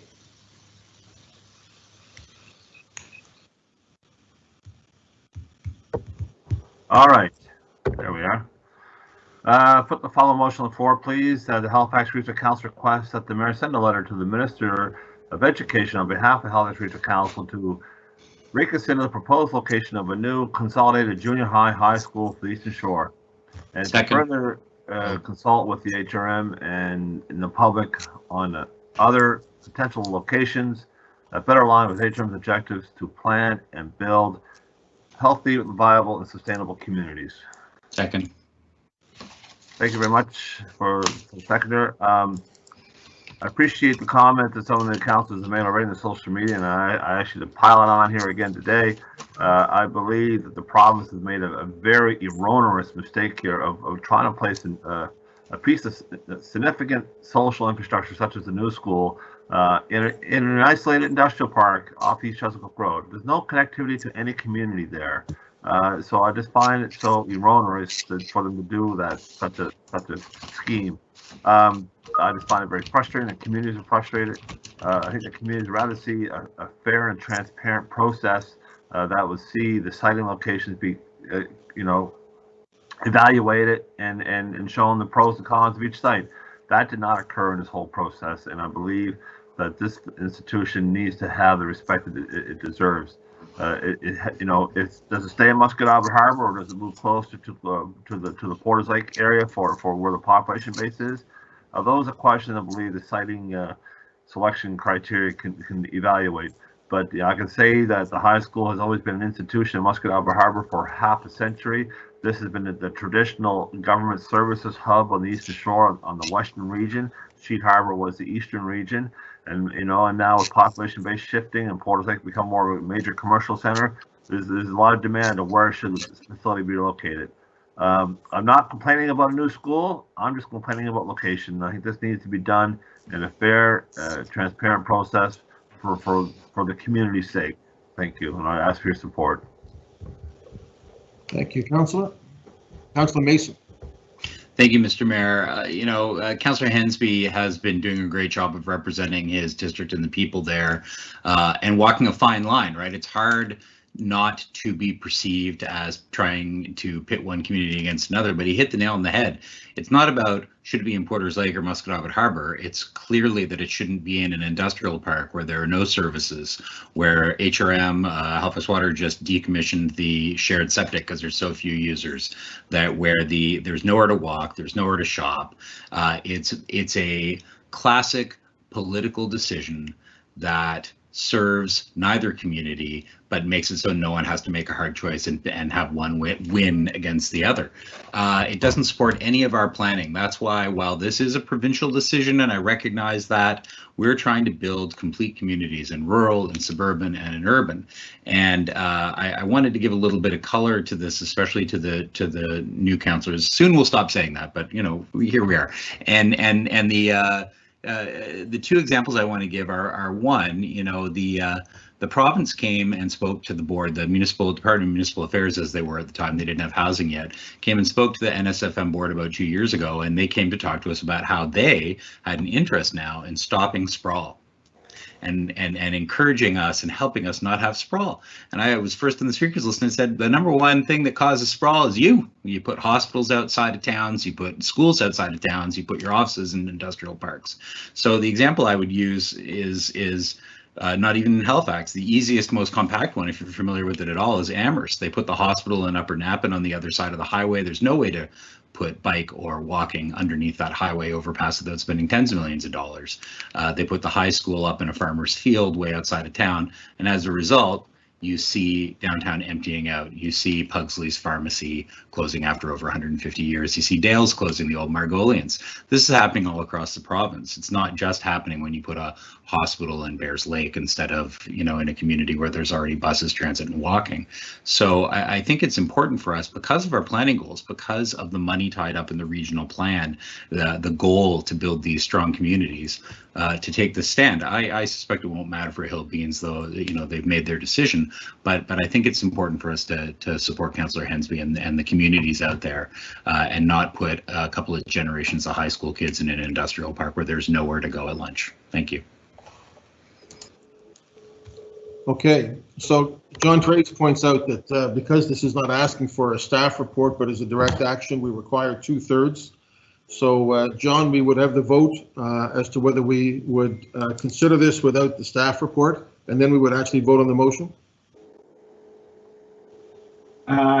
Correct. Should be look for a waiver of requirement for a staff report, but I would make it as part and parcel of the same motion. I don't think you needed 2 votes if the councillors agreeable to that, and the seconder just basically waive requirement for a staff report and request that the mayor write a letter. Okay. With that advice, sir, I ask for a slight amendment that require the waiver of the 2/3 for staff report. I'm pretty sure staff are going to help craft the letter anyway, but I want to make sure that this gets to the attention of the province ASAP. And another point I want to stress in the government's press release, they talked about this becoming a community hub for future recreational services. Well, I think the municipality is responsible for recreational services, not the province.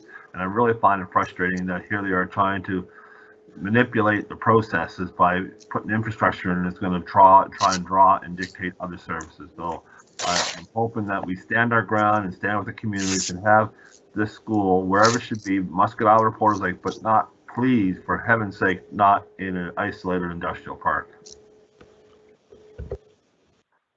Okay. Call for the question. Mr. Mayor, Tim, just for a second. My question is for David. I am sort of struggling with this one because, I mean, recently, if you look at the facility that was put in Sheet Harbor, the province wanted to have this not on Main Street. They came after us to move our library and whatnot. So I'm just wondering how this is different. I am struggling a little bit with us telling the province where to put their schools, and how offended we would be if we got a letter from them telling them where to put our libraries and our community centers and our offices. So I want to be supportive of you, but I need to understand a little bit why this is different than what you fought so hard for in Sheet Harbor. Well, Sheet Harbor went through a community consultation process. Also, the siting location being at the West River Falls is at the gateway of the community. It connects to the community, and it has the senior center right across the footbridge from it. It has a connectivity to the number 7 highway and 224. It is the central location in itself, and that's why I think we should be looking at that. All right. Well, thank you, David. I just wanted that clarification. Thank you, Councillor Austin. Thank you, Mr. Mayor. I just wanted to chime in and too on that point that when it comes to land use planning and situating, creating communities, that's a core municipal responsibility. That is not what the province does. And so I think it's entirely appropriate for us to wade into this in the same way that we tried with the hospital in Bears Lake and with the parkade on the Common. We have a direct interest in this stuff. It does impact everything we end up having to do too. Thank you. Thank you, Councillor Cutter. Ditto, Councillor Austin. I'm good. Okay, colleagues. You ready for the question? Question. Beginning with District 8, Councillor Smith. 4. 9, Councillor Cleary. Yes. 10, Councillor Morse. In favor of the motion. 11, Councillor Cuttle. In favor? 12, Councillor Stoddard. In favor of the motion? 13, Councillor Lovelace. Voting yes. 14, Councillor Blackburn. Voting yes on the motion. 15, Councillor Russell. In favor? Deputy Mayor Outhead. Yes. District 2, Councillor Hensby. Affirmative. District 3, Councillor Kent. In favor. 4, Councillor Purdy. In favor of the motion. 5, Councillor Austin. In favor. 6, Councillor Mancini. In favor. 7, Councillor Mason. For the motion. Mayor Savage. I will cast an indifferent yes. And that has received 2/3. Thank you very much. All right, colleagues, we're going to move to 14.2 in the name of Councillor Mason, request by Shelter Nova Scotia. Councillor Mason. Thank you, Mr. Mayor. I move that Halifax Regional Council request a staff report regarding A, potentially contributing through sale or long-term lease to Shelter Nova Scotia the lands at 2190 Barrington Street, PID 408311125 to allow for the development of mixed-use community center, emergency shelter, and affordable housing development, and B, initiate a comprehensive master plan for the block from Cornwallis to Barrington Street between Kennard Tower and Cornwallis Street, and consider a contribution of up to $50,000 to Shelter Nova Scotia per their letter dated January 25th, 2021. I so move. Second. Seconded by? I think Councillor Smith had that one. Councillor Smith, second. Thank you. Councillor Mason. Thank you, Mr. Mayor. Thank you, Councillor Smith, who this area, for those of you who may not be familiar, is right on the boundary of Cornwallis Street, which where the District 8 starts. So I'd like to thank Shelter Nova Scotia for their patience with me, because they've been talking about this site for about 1.5 years, 2 years, and I've been the one saying, we got to dig deeper. If you really want to do this, we can't just have a 1 or 2 story wood frame building. We need to have a, when Cogswell's done, this is going to be a major gateway into downtown, and it's a lost opportunity to not do more and to have more affordable housing, or to have a bigger building, and not to potentially look at consolidating all of their, what's in the current building into the new building with the new services they want to offer. And in our last meeting, most recently, they basically said, well, we don't really have the money to do that level of planning at this point, right? Like what you're at. And I said, you got to consult with the community. And they said, that's a lot of work. And so where we're at now is what you see before you, and there's lots of words written on the motion paper and in their letter, is about trying to find a way to deliver the services that have been there since 1989 in the case of Metro Turning Point, and for 100 and something years in the case of Brunswick Street Mission and the Brunswick Street United Church, to find, how can we do a better job of delivering those services in terms of the built environment, while also looking to have a really sensitive consultation with the local abutters who are most impacted by living next to these services now, and look at what other uses could happen on that property behind Brunswick Street Church, the old gas station that now sells tires, and the current Metro Turning Point site as well. This is a hugely important site for Halifax. The oldest house in Halifax is on this block, the Aikens house built in 1792.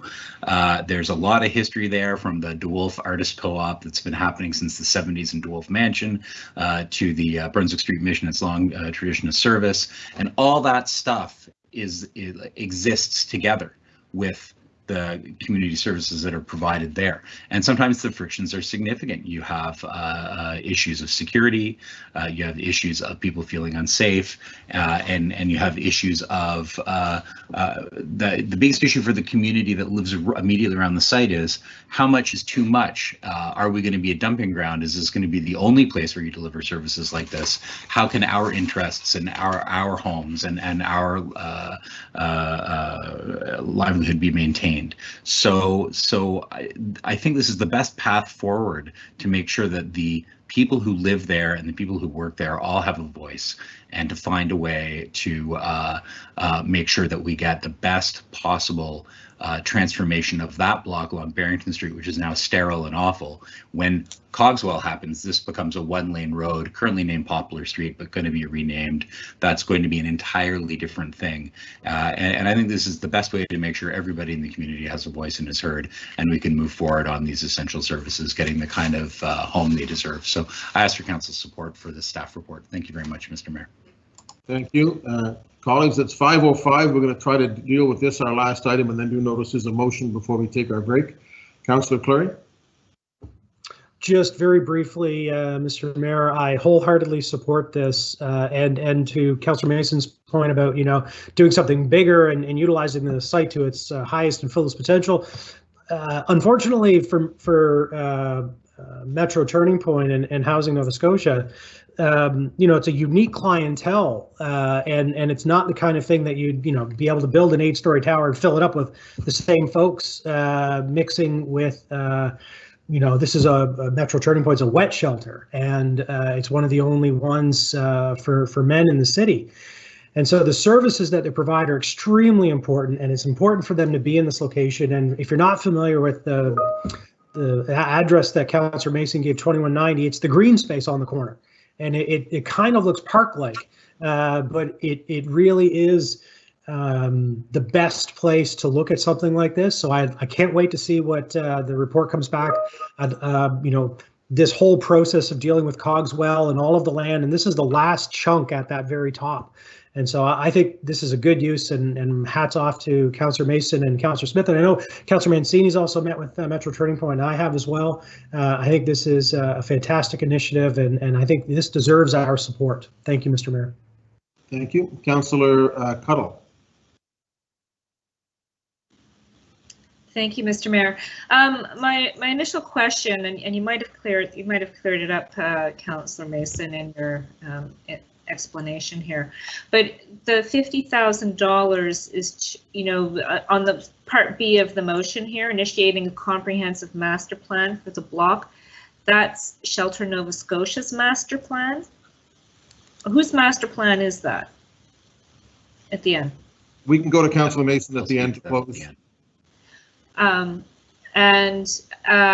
so that's my question. And the other piece I would just add, depending on what this master plan is about, is the connectivity up Cornwallis Street. So not just up that Poplar Lane, but up Cornwallis Street to Gottingen and the Commons. I think that whole corridor is significantly important to the Cogswell project and to the North End. And I don't know if there's a way to have some thought put into that with this motion or this master plan, but I would advocate for that.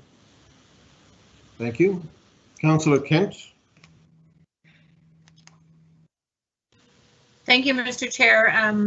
great question, Councillor Cuddle. I was sort of leaning towards that as well.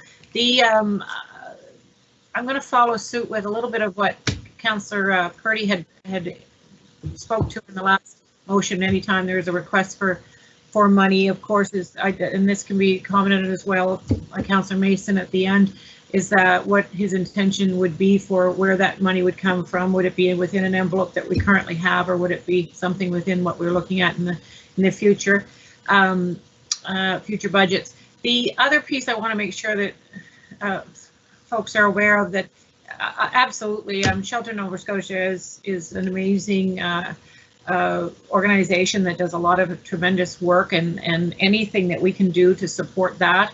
Unfortunately, the issues that people are facing around housing and mental health and addiction issues, they're not going away. They're not going to go away quickly. So anything we can do to support that, I think is great. I think it's equally important that we have this opportunity for the folks in that area to engage on and with community engagement around the master plan.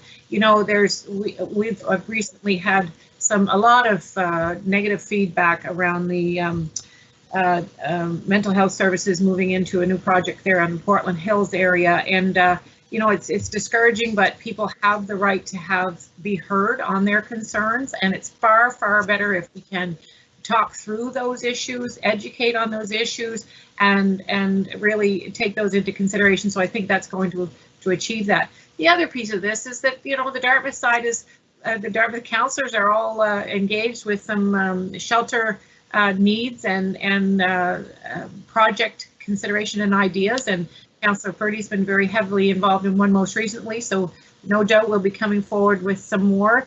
It's the right thing to do at a municipality. We are limited to what we can do on housing and addressing housing and homelessness and access to housing and supports like these, so let's do what we can. So I look forward to supporting that. Thank you. Councillor Russell. Thank you very much. I'm going to take a different tack. Unfortunately, I'm not going to be able to support this. And the reason I'm not going to be able to support this is based on location. We do need more shelter spaces. We do need more accommodations for those who need help. And we are seeing a big push for this in Sackville. And it would be interesting. It would be good to see justification for a shelter out here. We have the Sackville Area Warming Center around the corner from here that receives a lot of support and receives some clientele, and we're working towards the justification for a shelter. One of the things that we see with the clientele that we get there is that they don't want to go downtown. There is a huge difference between a shelter in downtown Halifax and a shelter out here. The folks out here, downtown is not the place for them. And it would be nice to see the shelter spaces distributed more widely across HRM instead of just being in downtown Halifax. We have some dozen shelter or helping spaces like this in downtown Halifax and not anywhere else. And one of the key tenets of the Sackville Area Warming Center and of finding the homeless population that exists around Sackville in the woods and in various other places is we meet them where they are. We take whatever our prejudices, our perspectives, our belongings, our everything else, and we throw them out the window, and we go and meet those who need help where they are. And that can be a state of mind, it can be a state of geography, but it doesn't mean taking them downtown and now let's deal with the issue. I think we have too many shelters downtown, and I would like to see them distributed more around HRM. And for that reason alone, I'm not going to be able to support this. Thank you. Thank you. Councillor Mason, there was a couple of questions that you might want to consider in your wrap up. Sure. So very briefly, I want to emphasize that this is an opportunity to recapitalize existing or replace the existing Metro Turning Point, which has been there since 1989. I think shelter delivery has changed. It certainly has changed since 1989, but especially during COVID, I think it's changed forever. And the kind of warehousing that had happened in the past, where that at one point that site was up to 80 residents a night, clients a night. You know, I think it's less than half have that now. So I think looking at from a design perspective, redoing that service rather than adding to it, or as someone said, we're not going to have an 8-story shelter there. That's not what we're talking about. What we're talking about is, to answer Councillor Cuddle's question, the Brunswick Street Mission owns one lot, Measure Turning Point owns another lot, and then the City of Halifax or Halifax Regional Municipality owns a lot in the corner. The only one that's not owned by a service provider along what will be Poplar Street is the old gas station. So the master plan, as it's written in the motion, would be for the entire block to talk about. Given that we're about to rezone it as a part of the Cogswell zoning, staff are already doing that work, but the intention would be for Shelter Nova Scotia to work with the other not-for-profits and with our staff, presumably, to lead a process, to have a process, probably with outside consultants. But all those answers would come in the staff report about how it's gonna get set up and how we're gonna make sure that the municipality's interests are represented there. And then the other question was on where the dollars would come from. I don't know, because that's why we pay Jacques over 3 times more than we get, and Jane, right? They will come back with recommendations on that. I suspect that it would be something that's a small enough amount that it would be something that may be able to be considered inside of existing budget envelope for doing the land use bylaw process that's already underway for Cogswell. But again, that's something that would have to come back from staff. And to Councillor Russell's point, I agree that we need more shelters outside of the urban core, but we're also always going to have the most shelter need in the core. That's always the case in every major city everywhere. And this is about fixing something that is desperately, like, the building is there, it's doing its job, the staff work hard, but it's tired and it needs to be refreshed. So I think it's an important thing for us to work with them on that. So I'd ask for council's support. Thank you. Councillor Purdy. Thank you. Sorry, this is just so quick. I'm going to be supporting this because there's a desperate need for more shelter space. But just to speak to Councillor Russell's comment, it's just shocking to learn that we don't even have any shelter available, any shelter in Dartmouth, Cole Harbour area, this side of the bridge. So no, I know that there is a need for expanding the shelter. Even though shelter is not the answer, we need to encourage and support more supportive housing and transitional housing, as whatever we can do as a municipality. I know that we are there. We're heading in that direction. We're doing starting to put all those pieces in place, but it's just so important. So anyway, thank you.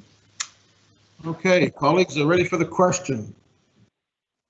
Question. Beginning with District 8, Councillor Smith. 4. 9, Councillor Cleary. Yes. 10, Councillor Morse. In favor. 11, Councillor Cuttle. In favor. 12, Councillor Stoddard. In favor of the motion? District 13, Councillor Lovelace. Voting yes. 14, Councillor Blackburn. Voting in favor of the motion. 15, Councillor Russell. Against. 16, Deputy Mayor Outhead. In favor. District 2, Councillor Hensby. Affirmative. 3, Councillor Kent. In favor. 4, Councillor Purdy. Sorry, in favor. 5, Councillor Austin. In favor. 6, Councillor Mancini. Happy to support this motion. In favor. 7, Councillor Mason. For the motion. Mayor Savage. In favor of the motion, so that motion carries. Thank you, Councillor Mason. Thank you, colleagues. Colleagues, I guess we have our public hearing at 6 o'clock. I'll go to notices of motion. I don't have any advance notice of notices of motion, but if anybody has a notice of motion. No notices of motion. Mayor. Councillor Austin. Yeah, just a second, just pulling up. So take notice at a future meeting of Halifax Regional Council, I intend to move that council consider adopting by policy a public participation program, the purpose of which is to establish a program to consider amendments to the Regional Center Secondary Municipal Planning Strategy for a comprehensive development agreement design guidelines for the future growth node located between Micmac Boulevard and Horizon Court, Dartmouth. So that's the first. Second one, take notice that at a future meeting of Halifax Regional Council, I propose to 1, move first reading of proposed bylaw S312, amending bylaw S300, respecting streets, the purpose of which is to exempt boulevard gardens from certain provisions and establish the engineer's oversight of them. And 2, adopt Administrative Order 2020-014 OP, respecting boulevard gardens, the purpose of which is to establish the policy for boulevard gardens. Thank you. Anybody else? If there's nobody else, then we will be back at 6 o'clock with the public hearing, following which somebody will move that we go in camera to deal with our items in camera.